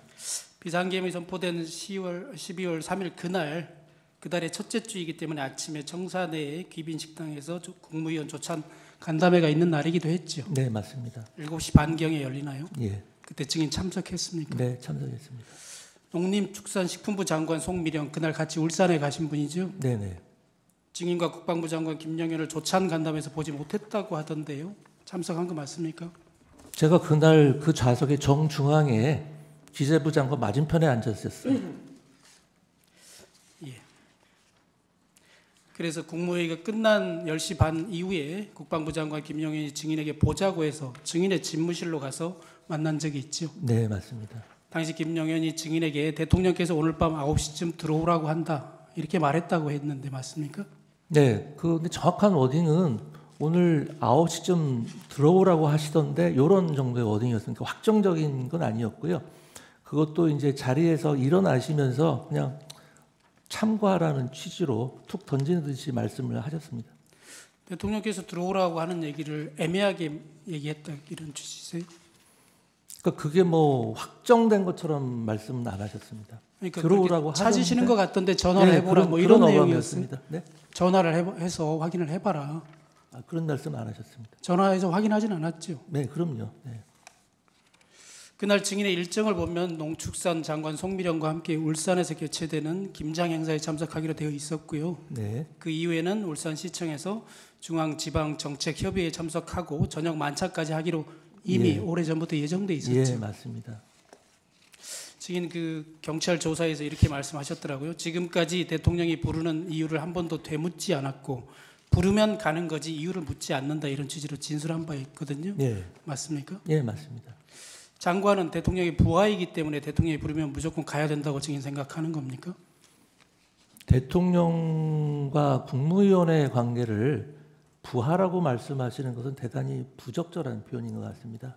저만 해도 행정안전부에 아주 젊고 아주 최하위 직급인 사람들이 있지만 그 사람들을 제 부하라고 생각을 하거나 부하라고 지칭해 본 적은 한 번도 없습니다. 다항입니다. 사적인 약속도 아니고 공적인 업무와 행사, 아까 김장 행사, 그다음에 울산시청에서 행사, 그리고 저녁 만찬까지도 다 공적인 행사이잖아요. 그렇습니다. 그래서 그런 업무와 행사가 예정되어 있으니까 설령 대통령이 부른다고 해도 적어도 무슨 용무인지 확인하고 또 급한 일인지 아닌지 정도는 물어볼 수도 있을 것 같은데 왜 물어보지 않습니까? 그렇지 않습니다. 대통령께서 무슨 사적으로 부르시는 것도 아니고 업무로 부르시는 건데 그러면은 나를 왜 찾습니다라고 되물을 수는 없지 않습니까? 보통 대통령께서 부르시면 바로 가는 것이 통상적인 관례고 다른 사람도 마찬가지일 겁니다. 뭐 특별한 일정이 없으면 당연히 그래야겠지만 특별한 일정이 있는 경우에는 급한 용무가 아니라면 내일 찾아뵐 수 있겠는지 물어볼 수도 있지 않습니까? 그렇게는 안 하는 것 같습니다. 예. 현실적으로. 이게 다른 장관들도 오셨잖아요, 그 자리에. 네, 송 장관이 있었습니다. 그날 아니요. 울산 말고요. 네. 대통령실에 그날 저녁에 네. 그날 대통령이 부른다고 하기에 식사를 하거나 술이나 하자는 것인가 이런 생각을 하면서 편한 복장으로 갔던 사람도 있다고 해요. 그러면 어떤 뭐 저녁이나 먹자고 하는 것인지 이런 걸 물어볼 수도 있지 않냐 싶어서 제가 이렇게 묻는 아니 겁니다. 부르는 시간이 9시인데요. 저녁을 그 시간에 증인은 먹자고 그렇게 하실 수는 생각하진 없죠. 않았다고요? 네네. 예, 5항 묻겠습니다. 증인은 이제 울산 행사가 있었는데 증인을 찾는다는 대통령이 증인을 찾는다는 얘기를 듣고 점심 무렵에 이미 수행비서에게 미리 예매해뒀던 항공편 외에 더 빨리 서울로 올 수 있는 교통편을 예약해두라고 지시했었죠. 그렇습니다. 김용현 장관이 말씀하신 9시까지 오려면 예정됐던 비행기편으로는 도저히 불가능하기 때문에 빨리 올 수 있는 차편을 한번 마련해 보라고 그랬습니다. 울산시장이나 농축산 장관에게 오늘 저녁 만찬에 참석하기 어렵다. 서울로 이제 빨리 더 와야 되니까요. 그 사실을 미리 알려주었습니까? 알려주지 않았습니다. 증인 비행기 타고 울산에 가셨잖아요. 네, 비행기 안에서 송미령 장관 보셨어요? 못 봤습니다. 다만 이제 그 안내하는 그 공항 직원이 송미령 장관도 같은 비행기편으로 가십니다라는 얘기를 해줬는데 막상 비행기 안에서는 저는 못 봤습니다. 아니 그러면 그런 얘기까지 들으셨으면 송미령 장관에게는 오늘 더더군다나 송미령 장관은 행안부 행사에 증인이 장관을 초청하는 행사 아니었습니까? 김장 행사. 김장 행사는 같이 하는 것이었고요. 예. 네, 거기까지 오신 김에 부단체장들이 전국의 부단체장들이 모이는 자리니까 오셔서 말씀도 좀 하고 그러시라고 제가 오시라고 한 거죠. 중앙지방청장. 그래서 제가 이렇게 묻는 겁니다. 네. 그럼 비행기에서 그 말씀을 들으셨으면 네. 송미령 장관에게 오늘 내가 먼저 올라와야 되니까 나는 만찬에 참석하기 힘들다라고 알려줬음직도 하거든요. 근데 그렇게 알려주지 않았다는 거잖아요. 기본적으로 아까 말씀드렸다시피 제가 대통령님을 뵙는 일정이 확정적이라고 저는 생각을 안 했습니다. 부르실 가능성이 있다는 상태였고요. 그래서 제가 서울에 올라오는 게 비행기로 예정대로 올지 좀 일찍 끊어놓은 기차로 올지 확정이 되지 않은 상태였고 그다음에 송미령 장관님하고는 이렇게 행사를 하면서 같이 있기는 했는데요. 움직이는 차량도 달랐고 둘이 따로 이야기할 시간이 전혀 없었습니다. 아직까지는 확정되지 않았다고 그렇게 말씀하시지만 증인 KTX 타고 올라오는 도중에 저녁 6시 11분경에 김용현 장관의 전화를 받았지요. 네네. 그 전에 그러면 오늘 9시에 들어와야 된다라는 확정적인 연락을 받은 게 있으시다는 말씀이세요? 아니 아까 말씀드렸죠. 9시는 그냥 들어오라고 하시던데 이런 뉘앙스였습니다. 그러니까요. 예. 미리 앞당겨서 올라가는 것은 이미 확정됐잖아요. 증인 생각에. 아니 출발할 때까지 확정 안 했습니다. 갈지 말지를 정하지 못하고. 그렇습니다. 계속 남아 있었습니다. 결국 어째- 최대한까지 기다리다가 대통령실에서 뭐 가부간에 연락이 오면 가장 좋고 5시가 되니까 제 수행비서가 올라가시려면은 이때 안 올라가면은 못 올라갑니다라고 계속 재촉을 해가지고 부르실지 안 부르실지 확정은 안 됐지만 그럼 일단 올라가서 기다리는 게 맞겠다 싶어서 올라간 겁니다. 울산에 있어서는 이제 계속 있게 되면 올라오라고 해도 올라가는데 서너 시간이 걸리기 때문에 예. 울산시청에서 열린 중앙지방정책협의회가 개최되고 나서 증인 인사말 하시고 네. 이제 그 무렵에 이석해서 올라오셨잖아요. 아닙니다. 회의 거의 마친 상태였습니다. 아 그러신가요? 네. 어쨌든 그 무렵에 이제 송미령 장관에게 증인에게 행안부 차관보가 알려줬다고 하거든요. 이렇게 송미령 장관에게 내가 먼저 올라가야 된다라고 알려준 거는 그 시점은 맞지요? 그 우리 직원이 뭐라고 얘기했는지 모르는데요. 아마 확정적으로 얘기는 못했을 겁니다. 제가 아까도 말씀드렸듯이 계속 유동적인 상태였기 때문에 제가 올라가야겠다라고 결심한 게 5시였기 때문에 그 이전에 얘기를 들었다면은 그렇게 확정적으로 얘기를 하지는 않았을 겁니다. 대통령께서 부르신다는 얘기를 해줬나요? 송미령 장관에게? 송미령 장관한테 아까 이야기할 기회도 없었고 기회가 있었다 하더라도 그런 이야기는 안 합니다. 아니요, 장관에게 증인이 직접 얘기했는지를 묻는 게 아니고요. 이제 먼저 떠나야 된다라고 일러줬잖아요. 그때 대통령실에서 제가 부르니까 일러주지 않았다니까요. 떠나야 된다는 얘기를 제가 한 적이 없습니다. 송미령 장관. 차관보가 그러면 증인이 시키지 않은 걸 알려줬다는 겁니까? 저 시킨 적 없습니다. 그래요? 네. KTX 열차 타고 오는 중에 김영현 장관의 비화폰으로 전화를 받았죠. 아니 일반 전화로 받았지요. 네. 그래서 비화폰으로 전화를 다시 하라고 했다고 해서 전화를 했다고 했지요. 그게 이제 전화를 받았더니 네. 그 김영현 장관님이 혹시 비화폰, 그러니까 저는 보안폰이라고 표현하는데 보안폰 지금 가지고 있냐라고 물어보시더라고요. 근데 저는 보안폰을 사용하지 않습니다. 그래서 제 옆자리에 앉아 있는 제 수행비서에게 혹시 지금 보안폰 가지고 있냐 물어봤더니 마침 가지고 있다고 그러더라고요. 그래서 보안폰이 있다고 합니다라고 얘기를 했더니 그러면은 보안폰으로 다시 자기에게 전화해 달라고 하시더라고요. 네, 그렇게 된 그래서 겁니다. 다시 통화했을 때 김영현 장관이 뭐라고 하던가요? 어디 계시냐 이렇게 물어보시더라고요. 그래서 울산에 행사가 있어서 울산 행사하고 서울로 올라가는 길입니다. 이렇게 답변했습니다. KTX 안에서 아직 서울역에 도착하기 전에 7시 40분경에 또다시 전화가 왔었다고도 했는데 맞습니까? 예, 맞습니다. 그 내용은 또 무슨 내용이었습니까? 아까 그 6시 11분경에 전화해서 제가 다시 보안폰으로 전화했을 때 기차 아니라고 그랬더니 그러면 언제쯤 도착하냐고 물어보시더라고요. 그래서 서울역 기준으로 서울역에 한 8시 조금 넘어서 도착하는 기차입니다. 그랬더니 그럼 알겠다. 그러고서 그냥 끊으셨습니다. 그러고 나서 서울역 도착하기 한 2, 30분 전 7시 아까 40몇 분인가요? 그때 다시 전화하셔서 도착했냐? 그래서 아직 도착 못했습니다. 그랬더니 그럼 도착하는 대로 용산으로 들어와라. 이렇게 말씀을 하셨습니다. 예, 알겠습니다. 그렇게 다시 재촉하는 전화가 온 것은 왔을 때는 김영현 장관이 대통령이 재촉한다, 빨리 들어오라고 재촉한다 이렇게 말하지 않았나요? 재촉하는 전화라니 무슨 말씀이시죠? 뭘 재촉하죠? 다시 7시 40분에 또 전화가 와서 네. 어디쯤 왔냐 빨리 들어오라고 했다면서요. 빨리 들어온 이야기는 하지 않았습니다. 그리고 재촉하는 전화도 아니었습니다. 언제 오느냐라고 그냥 다시 물었다는 그렇습니다. 겁니까? 네네. 도착하면 용산으로 들어와라 그렇게 얘기를 했습니다. 예, 7항은 다 생략하겠습니다. 8항입니다. 그래서 등이 도착해서 8시 40분쯤에 도착했다고 말씀하셨는데 도착했더니 피청구인과 함께 국방부 장관 김영현이 있었고 법무부 장관 박성재가 증인보다 먼저 와 있었다. 네, 이렇게 진술하셨는데 맞지요? 네 맞습니다. 순서 아까 잘 기억 못 하신다고 그랬는데 증인이 조사받을 때는 이렇게 말씀하셨어요.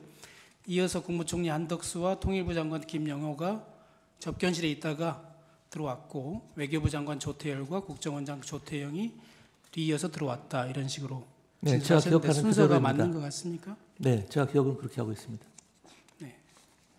그러면 그 당시에 집무실에 있었던 사람은 피청구인을 제외하고는 국방부 장관, 법무부 장관, 총리, 통일부 장관, 외교부 장관, 국정원장, 증인 7명 정도였겠네요. 네, 그리고 부속실 직원들도 왔다 갔다 하고 그랬던 것 같습니다. 나중에 확인된 사실이긴 한데요. 그 7명은 모두 피청구인이 직접 개별적으로 각각 전화해서 들어오라고 한 사람들로 밝혀졌거든요. 그 내용을 혹시 증인 그때 알고 있었어요? 전혀 몰랐습니다. 그때 피청구인이나 아니면 김영현 장관이 그렇게 개별적으로 연락해서 오라고 했다라는 언급을 하지는 않았습니까? 네, 그런 언급 전혀 없었습니다. 그런 언급은 없었습니까? 네. 방금 말씀드린 것처럼 그분들은 다 9시 이전에 도착한 사람들이거든요. 증인도 8시 40분쯤에 도착했고요. 네. 그리고 피청구인이 직접 전화해서 들어오라고 했던 사람들이고 그 7명인데 그중에 국정원장은 국무위원이 아니죠. 네. 그렇다면 6명 6명밖에 없는데 처음부터 그럼 피청구인 아예 국무회의를 열 생각이 있었던 것은 아닌 것 같아요. 그건 저 모르겠습니다. 그런데 이제 증인도 아까 얘기했다시피 그 뒤에 국무총리인지 누군지는 정확하지는 않지만 누군가 국무회의 심의를 거쳐야 된다고 말을 해서 네. 그때부터 아마 부속실이나 이런 데서 연락을 했던 것 같거든요. 그 자세한 경위는 누가 연락했는지도 모르겠고요. 대통령께서 그때 어떤 생각을 갖고 계셨는지는 더더욱 제가 알 수가 없었습니다. 그때 집무실에서 피청구인이 했던 말 뭐 다 기억은 못 하시고 주신문상에서 몇 가지 나왔는데 혹시 이런 말도 들었나요? 이거는 비상계엄을 선포해야겠다라고 얘기하면서 이거는 비서실장도 수석들도 모른다. 네. 심지어 우리 와이프도 모른다. 와이프가 알면 화를 낼 것이다. 이런 말을 분명히 했습니까? 네, 분명히 하셨습니다. 예, 시팡을 묻겠습니다. 당시 집무실이나 접견실에서 피청구인이 왔다 갔다 하면서 여러 번 이제 얘기를 했다고 아까 말씀하신 것 같은데 계엄을 선포할 수밖에 없다면서 여러 가지 이유를 말을 한 거잖아요. 네. 그 중에 부정선거, 뭐 선관위 이런 언급은 그때는 없었죠. 제 기억에는 별로 없는데 그 부정선거, 아니, 공정선거의 중요성은 늘 항상 많이 수시로 강조하셨었습니다. 그날은 제가 들은 기억은 잘 없는 것 같습니다. 네. 밤 10시에 KBS에서 생방송으로 비상계엄 담화를 하기로 되어 있다. 이런 말도 분명히 들었습니까? 들은 것 같습니다. KBS가 있었는지 없었는지 모르겠지만 어쨌든 방송한다는 말씀을 하셨습니다. 예.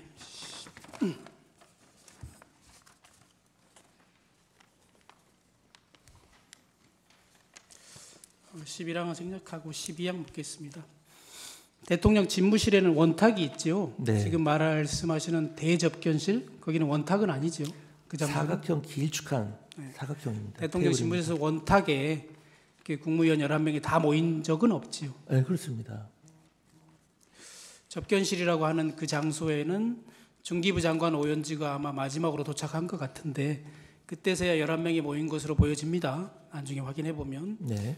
근데 그때 증인은 그때 국무위원 의사정족수인 과반수가 참석했다는 사실을 증인은 인지했나요? 제가 세보진 않았습니다. 하지만 이제 국무회의가 이제 시작을 한다는 것을 보면 당연히 11명은 채워졌을 거라고 생각을 하고 있습니다. 증인이 인원을 세어보고 11명이 됐으니까 과반수가 찼다 이렇게 보고하거나 한 적은 없죠? 없습니다. 피청구인에게 증인이 알려준 적은 없고요. 과반수가 찼다. 네, 그런 말씀 안 하셨습니다.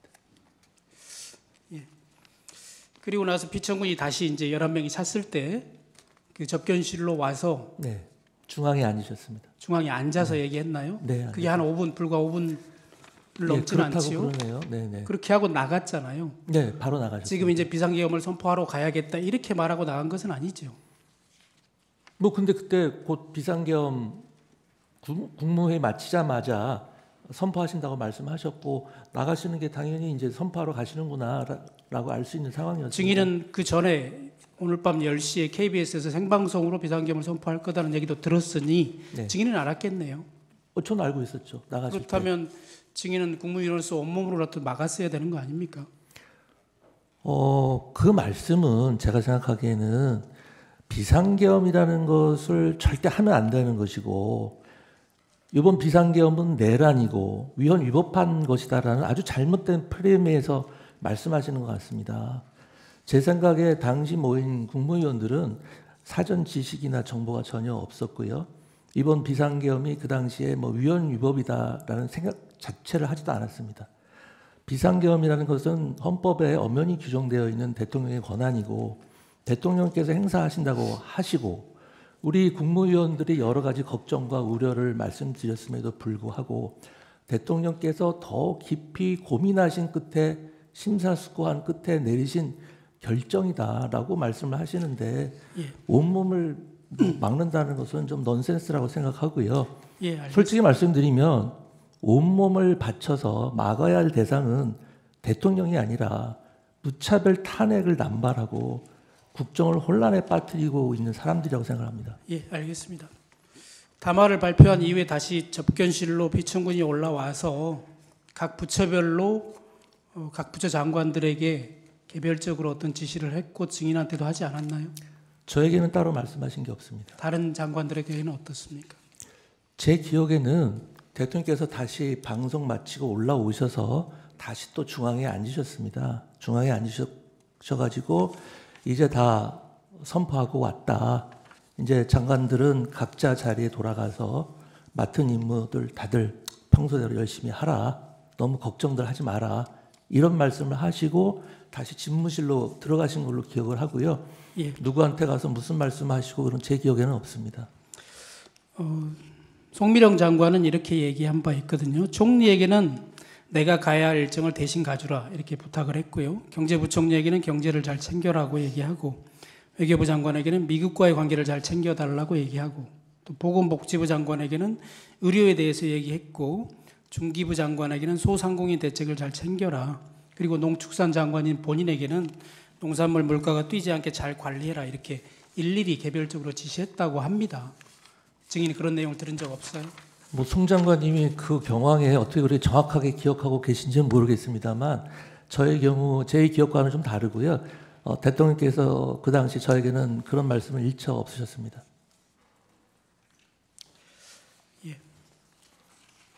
14항을 생략하겠습니다.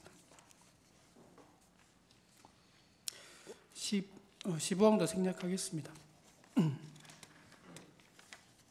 16항입니다. 증인은 11시 10분경에 대통령실을 나와서 11시 반경에 광화문 정사 증인의 장관 집무실로 갔고 12시 자정 무렵에 행안부 간부회의를 했고요. 1시 15분경에 집에 도착했다 이렇게 진술했는데 맞습니까? 네, 맞습니다. 다른 국무위원들은 대부분 10시 40분에서 50분 사이에 대통령실에서 접견실에서 나간 것 같아요. 증인은 계엄 선포 후에도 한 3, 40분 정도 더 그 자리에 있었네요. 네, 그런데 아까 다른 대리인이 말씀하셨는데 저도 비슷한 시기에 나왔습니다. 네. 그러면 다시 이제 그 계엄 선포 이후에 다시 담화 발표하고 올라왔을 때 다시 증인이 비청구인을 집무실로 들어가서 단독으로는 혹은 접견실이 아닌 곳에서 만나기는 했습니까? 그런 적은 전혀 없고요. 당시 저는 유일하게 대통령을 따로 뵌 게 그 다른 국무위원들이 좀 들어가서 말씀 좀 해봐라 했을 때 잠깐 한 1, 2분도 안 됐을 겁니다. 그때 따로 뵌 거 말고는 그거는 전에 그렇다는 거죠. 그렇죠. 선포 전에. 국무위원들하고 처음부터 끝까지 계속 같이 있었기 때문에 대통령님을 따로 뵐 수 있는 시간이 전혀 없었습니다.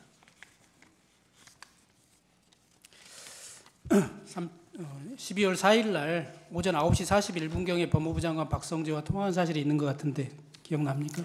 그건 제가 기억이 잘 안 납니다.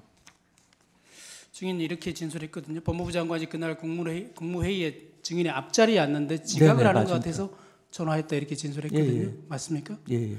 근데 그날은 12월 4일은 11시에 그 총리 주재로 열린 국무위원회 간담회를 했잖아요. 네, 네, 그렇습니다. 평상시에 그 국무회의가 아니지 않습니까? 간담회였습니다. 네. 국무회의 그렇다면 간담회. 9시 41분에 박성재 장관에게 전화했다면 지각을 해서 전화한 것은 아니지 않습니까? 그 지각을 해서 전화한 건 11시 좀 넘어서 전화한 게 그거였고요. 그 9시 방금 말씀하신 시간에 전화한 거는 제가 기억이 잘 없습니다. 네. 어떤 내용으로 전화했는지도 잘 기억이 없고요. 12월 3일 야간부터 법제처장 이완규로부터 전화가 여러 번 와 있었다. 그래서 네, 내가 맞습니다. 전화했다 이렇게 말씀하셨는데 맞죠? 네, 네, 맞습니다. 그래서 법제처장과 통화하다가 그날 저녁 식사를 하자고 한 것이다. 네, 맞습니다. 그래서 그날 저녁 식사를 하게 된 것이다 이렇게 예, 맞습니다. 말씀하셨는데요. 네. 법제처장과 통화하면서 법무부 장관도 그럼 같이 보자라고 해서 증인이 전화했고요. 예, 맞습니다. 그리고 또 봉김의 민정수석 김지현도 같이 보면 좋을 것 같다고 해서 예, 예. 증인이 전화했고 예, 예, 맞습니다. 맞습니까? 네, 다 맞습니다. 그래서 장소는 누가 정했습니까? 김주현 민정수석이 정했습니다. 그리고 그 장소를 일일이 증인이 받아가지고 삼청동 안가에서 보자고 증인이 박성재 장관과 법제처장에게 전달했습니까? 아닙니다. 부속실을 통해서 했다고 했죠. 그 전달은 저는 이제 김지원 민정수석한테 연락만 받은 거고요. 나머지 이제 법무부 장관이나 법제처장한테 연락한 것은 김지원 민정수석이 전달을 했습니다. 근데 이제 나중에 들어보니까 저도 그렇고 그 두 분에게도 자 비서실을 통해서 연락을 했다고 그러시더라고요. 예, 일단 여기까지 하겠습니다.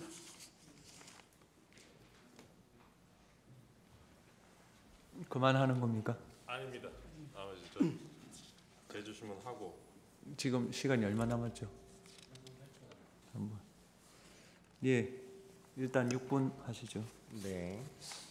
그 청군 측 신문 중에 먼저 마치 비상계엄 선포 전에 있었던 국무회의가 국무회의도 아니었던 것처럼 마치 폄하를 하는 취지로 얘기를 하시는데 이게 국무회의가 아니었다가 누군가 총리를 통해서 대통령한테 건의를 해서 비로소 국무회의가 열린 게 아니라 실제로는 증인 포함해서 국무총리, 국방장관, 법무장관, 외교장관, 통일장관 이분들을 먼저 집무실로 불렀던 거고 나머지 분들은 보안 때문에 조금 늦게 순차적으로 불렀던 것으로 알고 있는데 맞습니까? 그런 얘기 들어보셨습니까?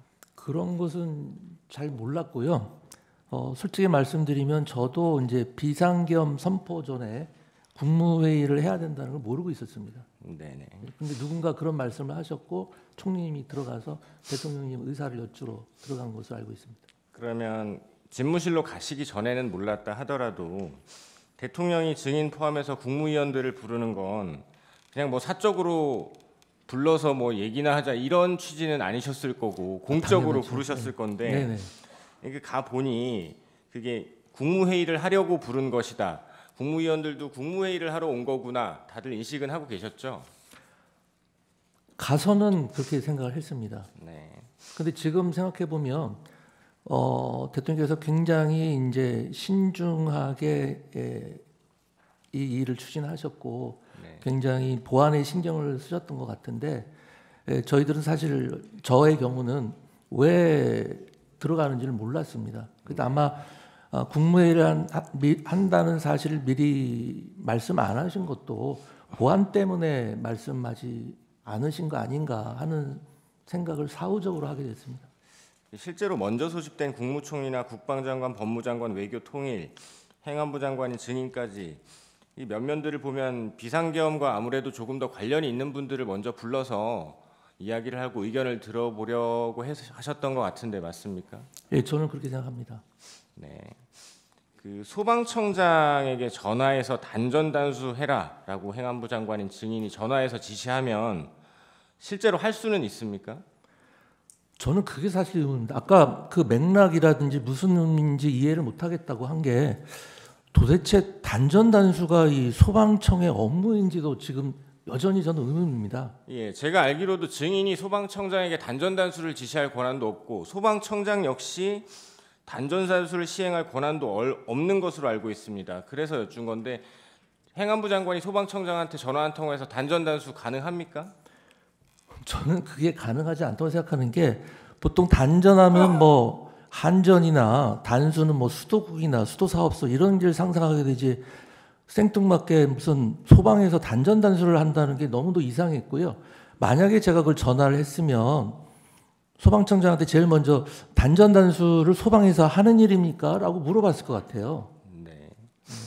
계엄군 출동 관련해서 아까 좀 오해의 소지가 있게 청구인 측에서 물어보셨는데 MBC는 계엄군이 간 적이 없습니다. 그리고 여론조사 꽂힐 경우 국방부 장관이 계엄군을 보낸다라고 해서 대통령이 보내지 말라라고 해서 가다가 돌아온 사실 알고 계십니까? 그런 디테일한 내용은 전혀 모르고 있습니다. 네. 그리고 이재명 대표 방탄특검법에 대해서 뭐 디테일한 건 모르신다고 하셨는데 김성태 대북송금 특검법, 쌍방울 대북송금 특검법, 화천대유 50억 클럽 특검법 이런 것들 들어보셨고 이게 이재명 대표와 관련된 건 알고 계셨죠? 네, 그건 알고 있습니다. 그래서 아마 대통령께서 그런 점 말씀하신 거 아닌가 싶습니다. 네. 재판장님, 한 남은 시간 한 1분 50초만 한번 물어도 되겠습니까? 그거는 대리인한테 좀 전달해서 대리인이 좀 물었으면 좋겠습니다. 예, 저 전달해 주시죠. 네.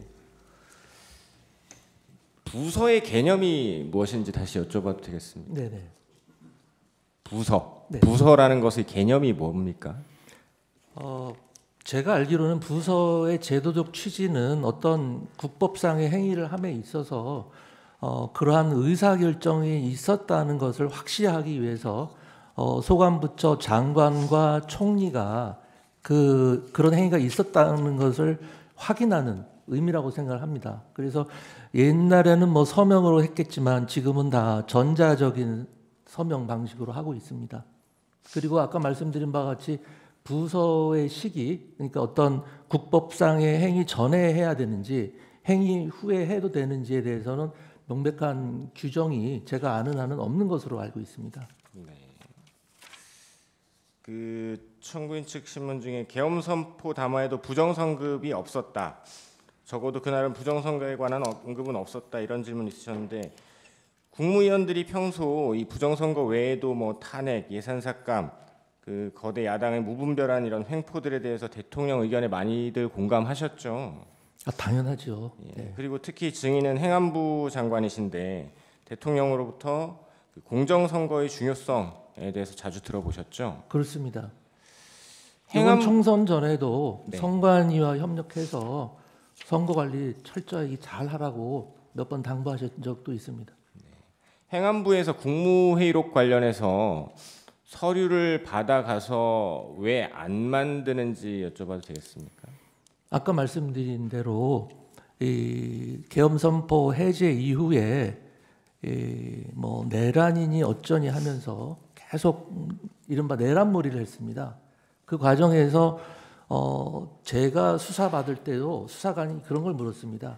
국무회의를 개최했다고 하는 것이 이 내란에 동조하는 거 아니냐, 내란 방조하는 것이 아니냐, 회의록을 작성하는 것이 내란에 동조하는 거 아니냐, 내란을 방조하는 것이 아니냐, 이런 식으로 압박을 가했습니다.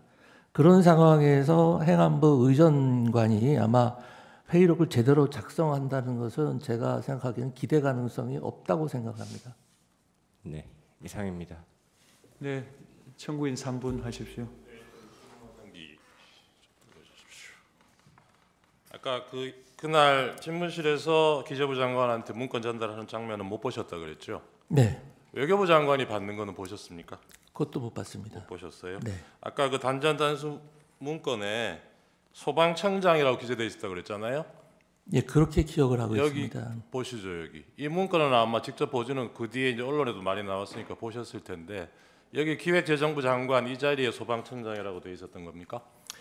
그러니까 제가 좀 멀찍이 봤고 네. 그 아까 1, 2분 짧은 순간에 대통령님 만류하러 들어간 상황에서 얼핏 본 거기 때문에 정확히 기억은 안 알겠습니다. 합니다만 비슷한 거 아닌가 싶습니다. 네, 알겠습니다. 근데 이 자리에 소방청장은 없었잖아요. 없었죠. 그러면 이 문건을 누구한테 전달해 줘야 된다면 누가 전달해야 됩니까? 그게 제가 모르죠. 아까 말씀드렸지 않습니까? 제가 뭐 이게 왜 작성됐는지도 모르겠고 이 소방이 단전 단수 할 수 있다는 것도 여전히 지금 소방청장한테 의문입니다. 그래도 뭐 증인이 지휘권이 있는지를 떠나서 가장 밀접한 부처는 행안부 아닌가요? 저는 뭐 법률가만 35년 이상 해왔기 때문에 알겠습니다. 예, 제가 이렇게 무리한 아까 얘기 절대 하지 않습니다. 단전 단수가 뭐 불가능한 일이다 이렇게 말씀을 하셨는데 불가능하다기보다 그게 소방에서 하는 일인가 네, 하는 알겠습니다. 생각이 있습니다. 아까 지금 기재부 장관 문건 여기도 기재부 담당자들이 그 뒤에 국회에 나와서 하나같이 하는 얘기 이건 불가능한 일이라고 그래요. 그 불가능한 일을 하려고 한 사람이 피청구인입니다. 증인 나중에 보니까 이 개헌 포함해서 뭐 가능해 보였던 일이 하나라도 있습니까? 기본적으로 지금 대리인이 하시는 말씀에 대해서는 저는 전혀 동의하지 않고요. 네, 이사님. 네. 맞아. 제가 뭐 한 가지만 더 묻겠습니다. 24만 관련인데요. 증인 개엄 당일날 경찰청 서울경찰청이 행안부에 요청해가지고 재난안전통신망에 필요한 이동 기지국 차량이 출동한 사실이 있는데 혹시 알고 있습니까? 그런 내용은 전혀 모릅니다. 보고받은 적도 네, 없습니까? 보고받은 적도 없습니다. 재난안전통신망을 가동하는 것은 행안부의 업무인 것은 맞죠? 그렇습니다. 재난안전통신망이라는 것이 국가적 대위기 상황에서 소방, 경찰, 군, 지방자치단체의 소통 원활을 위해서 만든 시스템입니다. 통신이 차단되는 비상 상황에서 가동하는 통신망인 것이죠. 있습니다. 뭐 그건 잘 이 모르겠습니다. 부분은 소추 사유도 아니고 전혀 새로운 사실이고 이 사건과 전혀 개연성이 없습니다. 그 정도만 하시죠. 알겠습니다. 네, 그러면 정영식 재판관님.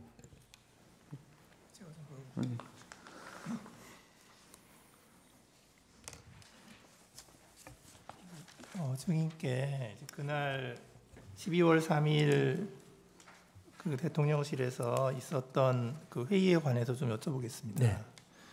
그날 국무위원 중에서 가장 늦게 온 게 오영주 중기부 장관이죠. 그건 제가 모릅니다. 근데 아마 후반부에 온 건 틀림없을 겁니다. 예. 그 오영주 중기부 장관이 그 도착한 시간이 22시 17분이라는 거예요. 이제 그래서 이렇게 숫자를 세 보면 그래서 11명이 된 거거든요. 11명이 됐는데 아까 증인께서 말씀하시기를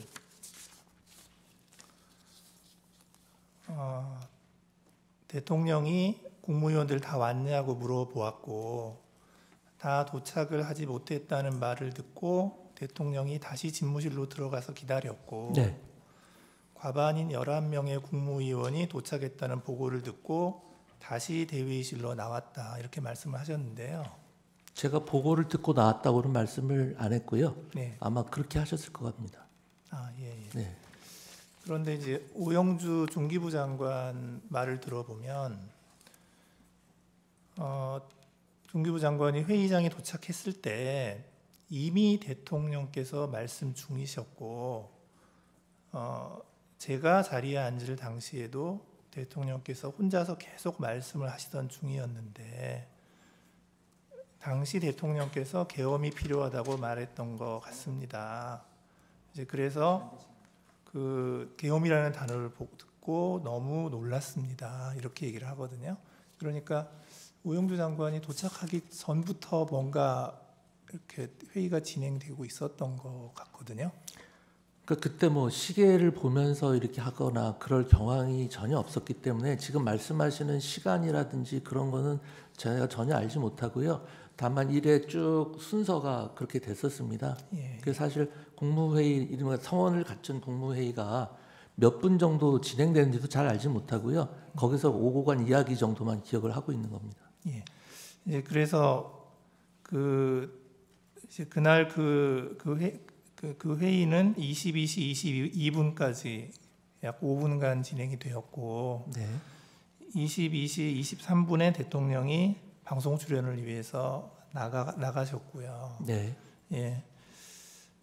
이제 그렇게 진행이 된 것 같은데 그래서 그 오영주 중기부 장관을 기준으로 하면 5분 네. 동안 진행이 된 것 같아요. 네.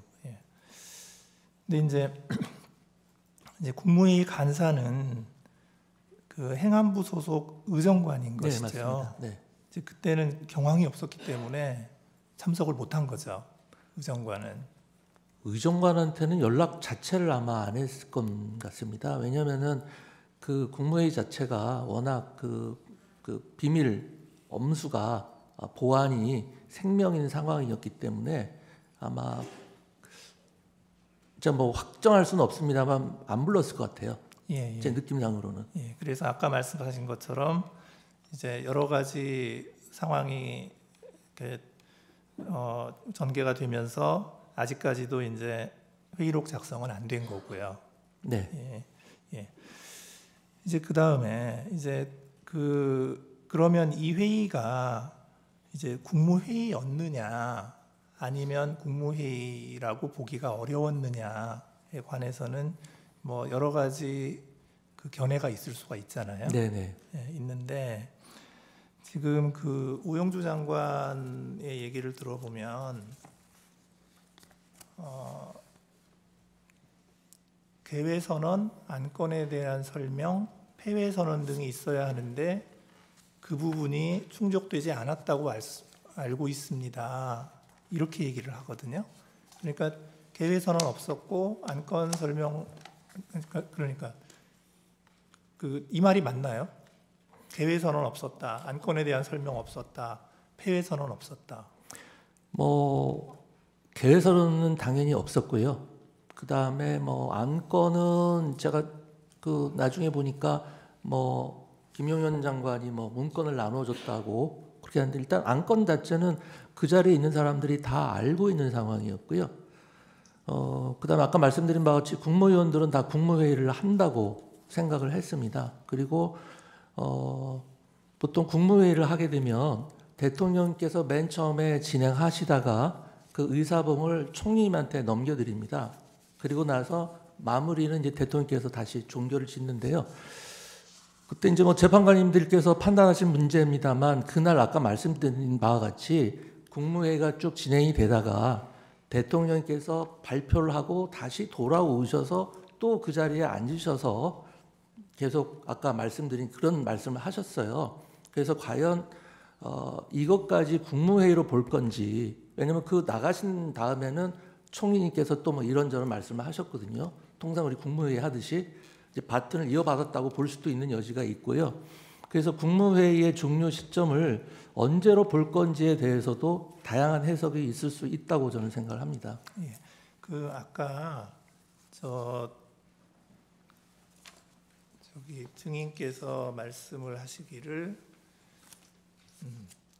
비상계엄 선포문을 뭐 누군가 배포했을 것이다. 근데 이제 증인은 하여튼 확실한 건 잘 모르겠다. 네, 기억은 그러셨잖아요. 없는데 네. 누군가 했다고 하면 맞을 것이다 이렇게 말씀을 드렸습니다. 근데 지금 그 최상목 장관의 진술을 보면 이렇게 말씀을 하시거든요. 저는 김용호 의원이 국무총리에게 보고하는 거 못 받고 그 자리에서 어떤 안건이나 자료를 받은 것도 없습니다. 그러시거든요. 그러니까 하여튼 증인은 확실한 건 모르신다는 말씀이시죠? 저도 김용현 장관님이 총리님께 뭘 보고하거나 이런 장면은 보지 못했고요. 그다음에 한 가지만 더 말씀드리면 제가 행안부 장관 2년 넘게 재임하면서 국무회의를 100번 훨씬 넘게 참석을 했습니다. 그런데 그 회의 과정에서 의사 정족수가 물론 갖춰진 상태는 아니었습니다만 이번 국무회의처럼 실질적으로 국무위원들끼리 열띤 토론이나 의사 전달이 있었던 것은 처음이었고요. 이튿날 개최된 해제 국무회의는 뭐 성립했다는 데 대해서 아무도 이론을 제기를 하진 않는데 다른 요건은 갖추어졌을지 모르지만 해제 국무회의는 불과 1, 2분도 안 되는 그냥 아주 방금 끝나버린 그런 상황이었습니다. 예. 오히려 저는 그런 해제 국무회의보다는 선포를 위한 국무회의가 훨씬 실질이 있었다고 생각을 합니다. 물론 평가는 제 몫은 아닙니다만. 그 증인께서는 그 비상계엄 선포문을 받지는 못하신 거죠? 그러니까 제가 대통령 집무실에 처음 들어갔을 때 본 게 아마 그거 아닌가 싶습니다. 한 장짜리였는데요. 뭐 비상계엄이라는 내용이 있었고요. 그 다음에 10시, 뭐 전국 이런 것들이 쓰여 있었거든요. 그래서 그게 지금 나중에 제가 총리님이 갖고 계시다고 해서 언론에 보도된 걸 하나 봤는데 제가 봤던 게 그게 아닌가 싶습니다. 예. 그 국무회의의 그 회의록에는 그 평상시에 네. 그 부서를 안 하나요? 회의록은 부서 안 합니다. 아 그렇군요. 회의록은요. 저도 이번 사태를 계획 처음 봤는데 그냥 참석한 국무위원들이 OX로만 표시가 돼 있고요. 뭐 발언 요지 같은 거는 뭐 보통 국무회의 올리면 바로바로 의결이 되기 때문에 발언 요지도 없고 뭐 다른 내용이 별게 없습니다. 아마 필요하시면 아마 그 회의록을 하나 받아보시면 쉽게 이해가 되실 것 같습니다. 그러니까 누군가 그 확인의 의미로 네.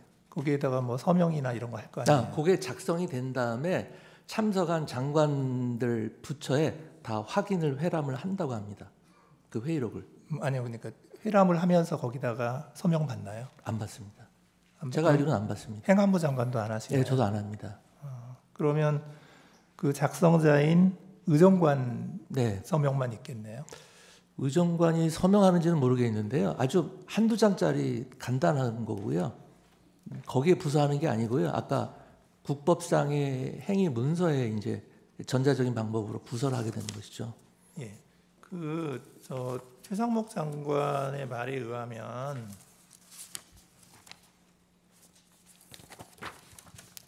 자리를 파할 때 누군가가 저에게 여기에 서명을 해달라고 해서 그제서야 이게 국무회의라는 외관을 갖추기 위해 오라고 한 것이었구나라는 생각을 하였습니다.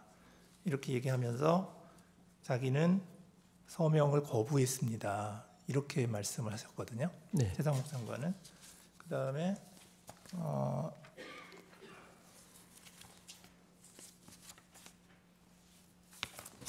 한덕수 총리는 뭐라고 그랬냐면 참석한 사람 사인 정도 받으려고 했는데 그 사람이 누구였는지는 기억이 안 납니다.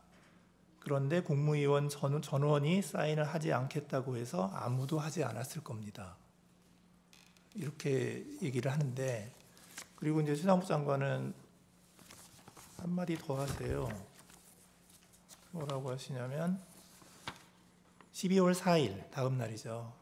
다음 날 00시 40분에 그 소위 F4 회의, 그러니까 이창용 한국은행 총재, 김병환 금융위원장, 이복현 금융감독원장과 F4 회의를 진행을 했다. 그 자리에서 최상목 장관이 제가 서명을 하지 않고 나왔다. 나는 사퇴할 것이다. 라고 얘기했다는 거거든요. 근데 조금 이상한 게 평상시 국무회의 때 서명 안 하는데 맞습니다. 그날은 왜 서명을 받으려고 그러니까 했을까요? 저도 그 얘기가 왜 나왔는지 모르겠는데요. 저도 그 상황이 기억이 납니다. 아까 말씀드린 때 테이블이 굉장히 긴데요. 저는 이제 대통령 집무실 쪽 가까운 쪽에 앉아 있었고 저쪽에서 뭐 서명 어쩌고 뭐 그런 얘기를 하면서 서명 안 하고 갔습니다. 뭐 이런 얘기가 들리더라고요. 그래서 무슨 서명이냐? 서명이 왜 필요하냐? 서명할 필요가 없다라고 제가 얘기를 했어요. 근데 기본적으로 서명 얘기가 왜 나왔는지 모르겠는데요. 뭐 국무회의가 됐든 뭐 부서가 됐든 손으로 서명하는 경우는 없습니다. 전자적인 서명을 하는 것이지 그때 누가 왜 그런 얘기가 나왔는지 저도 이해를 할 수가 없습니다. 예. 서명하는 경우는 없거든요. 예. 다 전자 서명을 하는 것이지 다 자기 집무실에 돌아가서 그 한덕수 장관은 그 비상계엄 관련 국무회의의 요건을 충족하였느냐 이런 질문에 자기는 평가를 못하겠다. 네. 이제 그런데 자기 생각에는 간담회 정도 되는 것 같다 이렇게 말씀을 하셨고요. 그 다음에 오영주 장관은 중기부 장관은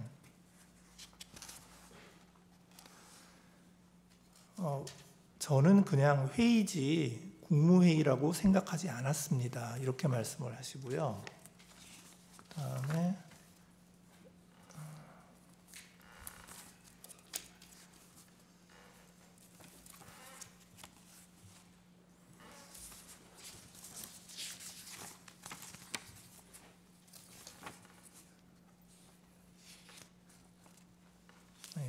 최상목 장관도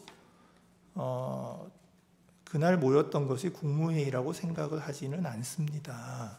이렇게 말씀을 하시고 계셔서 참석하시는 분들이 내가 지금 국무회의를 하고 있구나 이런 생각을 못 하셨던 것 같거든요. 근데 증인께서는 네. 이게 지금 국무회의라고 생각을 하셨던 건가요? 그렇습니다. 제가 아까 말씀드렸다시피 저는 그 자리에 계신 대부분의 국무위원들은 국무회의를 한다고 생각했을 거라고 아까 말씀을 드렸습니다. 그 이유는 아까 한 걸 결국 반복을 하는 건데 총리님께서 국무회의에 대해서 대통령께 말씀드려 갔었고 그래서 그 자리에 있었던 분들은 국무회의를 한다는 걸 다 알고 있었고요. 그 의사 정족수인 11명이 되기까지 기다린 이유가 과연 무엇인지 제가 묻고 싶습니다. 국무회의가 아니라면 뭐하러 그냥 11명 올 때까지 대통령께서 비상계엄 선포를 30분 가까이 미루면서 기다릴 필요가 없는 것 아니겠습니까? 그래서 뭐 판단을 하시겠습니다만 회의에서 이렇게 절대로 양보할 수 없는 것이 다른 요건은 차치하더라도 의사 정족수 아니겠습니까? 그래서 11명이 모일 때까지 다 기다려서 국무회의를 나름 좌석도 격식을 갖추고 했는데 그분들께서 왜 그렇게 말씀하시는지는 잘 모르겠습니다만 제 생각은 어쨌든 평가야 뭐 사법기관에서 할 것이지만 국무회의를 한다고 저는 생각을 했고 다른 분들도 그렇게 생각을 했을 거라고 생각을 합니다. 예, 이제 그 부서에 관해서 좀 네. 여쭤보는데요. 헌법 82조는 대통령의 국법상 행위는 문서로서 하며 이 문서에는 국무총리와 관계 국무위원이 부서한다. 군사에 관한 것도 또한 같다. 네. 이렇게 돼 있거든요. 근데 이제 이게 비상계엄은 대통령의 국법상 회의잖아요. 네, 그렇습니다. 그리고 관계 국무위원은 누구인가요? 그게 지금 원래 그 비상계엄을 건의할 수 있는 게 국방부 장관과 행안부 장관이잖아요. 네. 그러면 관계 국무위원은 누구인 거죠? 당연히 국방부 장관이라고 생각합니다. 예, 그 한혁수 국무총리는 자기는 부서고 뭐고 서명도 안 했고 일체 안 했다고 하시거든요. 네. 그리고 증인은 행안부 장관으로서 부서를 한 적은 없는 것이죠. 네, 없습니다. 예, 없으시고. 제 소관 업무도 아니었고요. 요번 비상계엄이 제가 건의를 했으면 아마 제가 소관부처 장관이 됐을 것 같고요. 만약에 한다면은 뭐 비상계엄과 경비계엄이 있지 않습니까? 경비계엄을 했다면 아마 제가 소관부처 장관이 됐을 가능성이 높다고 생각을 합니다. 예, 네. 이상입니다. 그 하나만 띄워주세요. 마지막입니다. 그 36호증 2 저게 이제 36호증 2 피의자 신문 조서.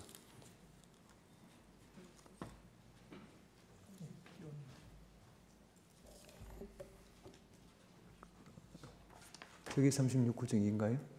아니 그거 말고 그 뒤에 그 12월 16일자로 아마 피의자 신문 조서를 받으신 것 같은데 네. 그때 그 변호인 입회 화해 받으셨고 진술 내용을 확인하시고 조서 서명 날인한 거는 맞습니까? 네, 그건 맞습니다. 36호증 2를 증거로 채택하고 신문은 종결하고요. 그 본인 진술 의견 진술 기회를 드리겠습니다. 우선 소추위원 의견 진술 하시겠습니까? 피청구인 본인 의견 진술 하시겠습니까? 간단히 좀 이해를 돕기 위해서 말씀을 드리겠습니다. 행안부 장관의 그 이상민 전 장관의 증언을 이렇게 들어보면은 조사를 받는 과정에서 계엄 이코르 내란이라고 하는 프레임으로 자꾸 물으니까 아마 일부 국무위원들이 그런 식으로 답변을 한 것 같은데 도대체 국무위원이 대통령실에 그러면 뭐 간담회 하러 오거나 뭐 놀러 왔다는 것은 말이 안 되는 얘기입니다. 그래서 그런 점을 그래서 제가 아까 전문 증거를 증거로 채택하는 문제는 헌재에서 결정할 문제라고 하더라도 그것을 얼마나 믿을 것이냐의 문제는 종합적으로 판단해 주십사 고 이제 말씀을 드린 겁니다. 그리고 이제 그 국무회의록의 그 작성과 관련돼서는 6일 날 12월 6일 날 행안부에서 그 국무회의록을 작성할 테니까 관련 서류를 보내달라 해서 대통령 비서실에서 10일 날 다 보내줍니다. 그리고 그 문서 작성 책임과 권한은 행안부고요. 그리고 아까 그 부선 문제도 대통령의 국법상 행위, 비상계엄 선포라는 국법상 행위에 대해서는 부서는 국방장관과 총리와 대통령인데 사실 우리 그 부속실의 그 실장이 일단은 만들어 놓고 서명을 받았습니다. 그러나 총리께서 이거는 작성 권한과 책임이 국방부에 있으니 국방부에서 결제 올라오는 게 맞다라고 했는데 국방부에서 아직 안 올린 것이고요. 그리고 반드시 사전에 해야 되는 것은 아니라고 생각합니다. 왜냐하면 보완을 요하는 이런 그 국법상 행위에 대해서 사전에 요한다면 문서 기한자인 실무자가 이 내용을 알 수 있기 때문에 이런 경우에는 사후에 전자결제로 할 수 있는 거라고 저는 생각하고요. 그리고 아까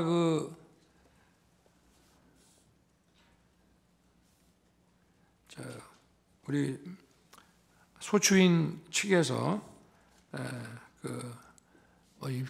비상계엄의 위헌성에 대해서 말씀을 하시면서 대통령이 뭐 정치인으로서 이 야당과 대화와 타협을 해야 되는데 대통령이 그런 거를 방기하면서 결국 이 사태를 만들어 놓고 이걸 계엄으로 해결하려고 한 거라 이게 위헌성이 아주 농후하다고 말씀을 하셨습니다. 저도 한 말씀 드리겠습니다. 제가 취임하기 전부터도 민주당과 야권에서는 선제 탄핵을 주장하면서 제가 이 계엄을 선포하기 전까지 무려 178회를 퇴진과 탄핵 요구를 했고요. 제가 국회 예산안 기조연설을 하러 가면 아무리 미워도 그래도 얘기 듣고 박수 한번 쳐주는 것이 대화와 타협의 기본인데 제가 취임하고 갔더니 아예 로텐더홀에서 대통령 퇴진 이 시위를 하면서 의사당에 들어오지도 않아서 여당 의원만 놓고 반쪽짜리 제가 예산안 기조연설을 했고요. 그 다음번에는 이제 들어는 왔습니다. 언론에서 비판하니까. 근데 전부 고개를 돌리고 있고 제가 끝나고 악수를 하니까 전부 거부하면서 그 문 쪽에 있는 일부만, 앞면이 있는 일부만 하고 저에게 심지어는 빨리 사퇴하세요. 이런 의원들도 많았습니다. 그러니 도대체 제가 대통령으로서 야당이 아무리 저를 공격하더라도 왜 대화와 타협을 안 하겠습니까?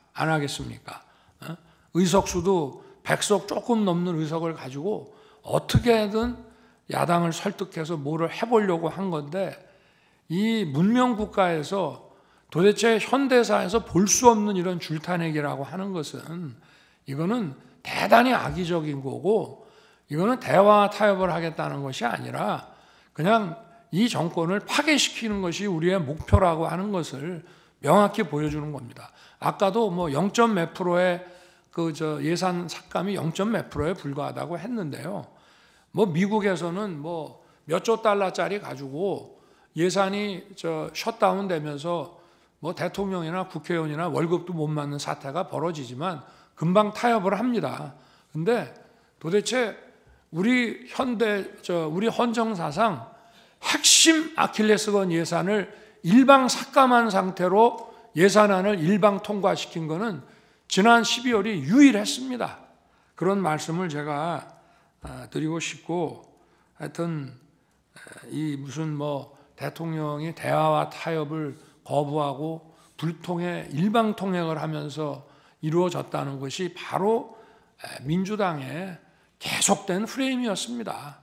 그 말씀을 꼭 드리고 싶고 저도 미국 국빈 방문 갈 때도 민주당 의원들도 같이 가자고도 얘기하고 또 김진표 국회의장 계실 때도 여야 의장단, 국회 사무총장 다 여러 번 초청해서 만찬도 하고 뭐 여러 가지 얘기도 많이 했습니다. 그러니까 이런 주장은 정말 본인들에게 스스로 한번 되짚어 봐야 될 문제를 제게 얘기하고 있는 것이 아닌가 저는 그렇게 생각하고 말씀을 올립니다. 네, 이상입니다. 예, 정인 수고하셨습니다. 예, 돌아가십시오. 네, 오전 재판은 이걸로 마치고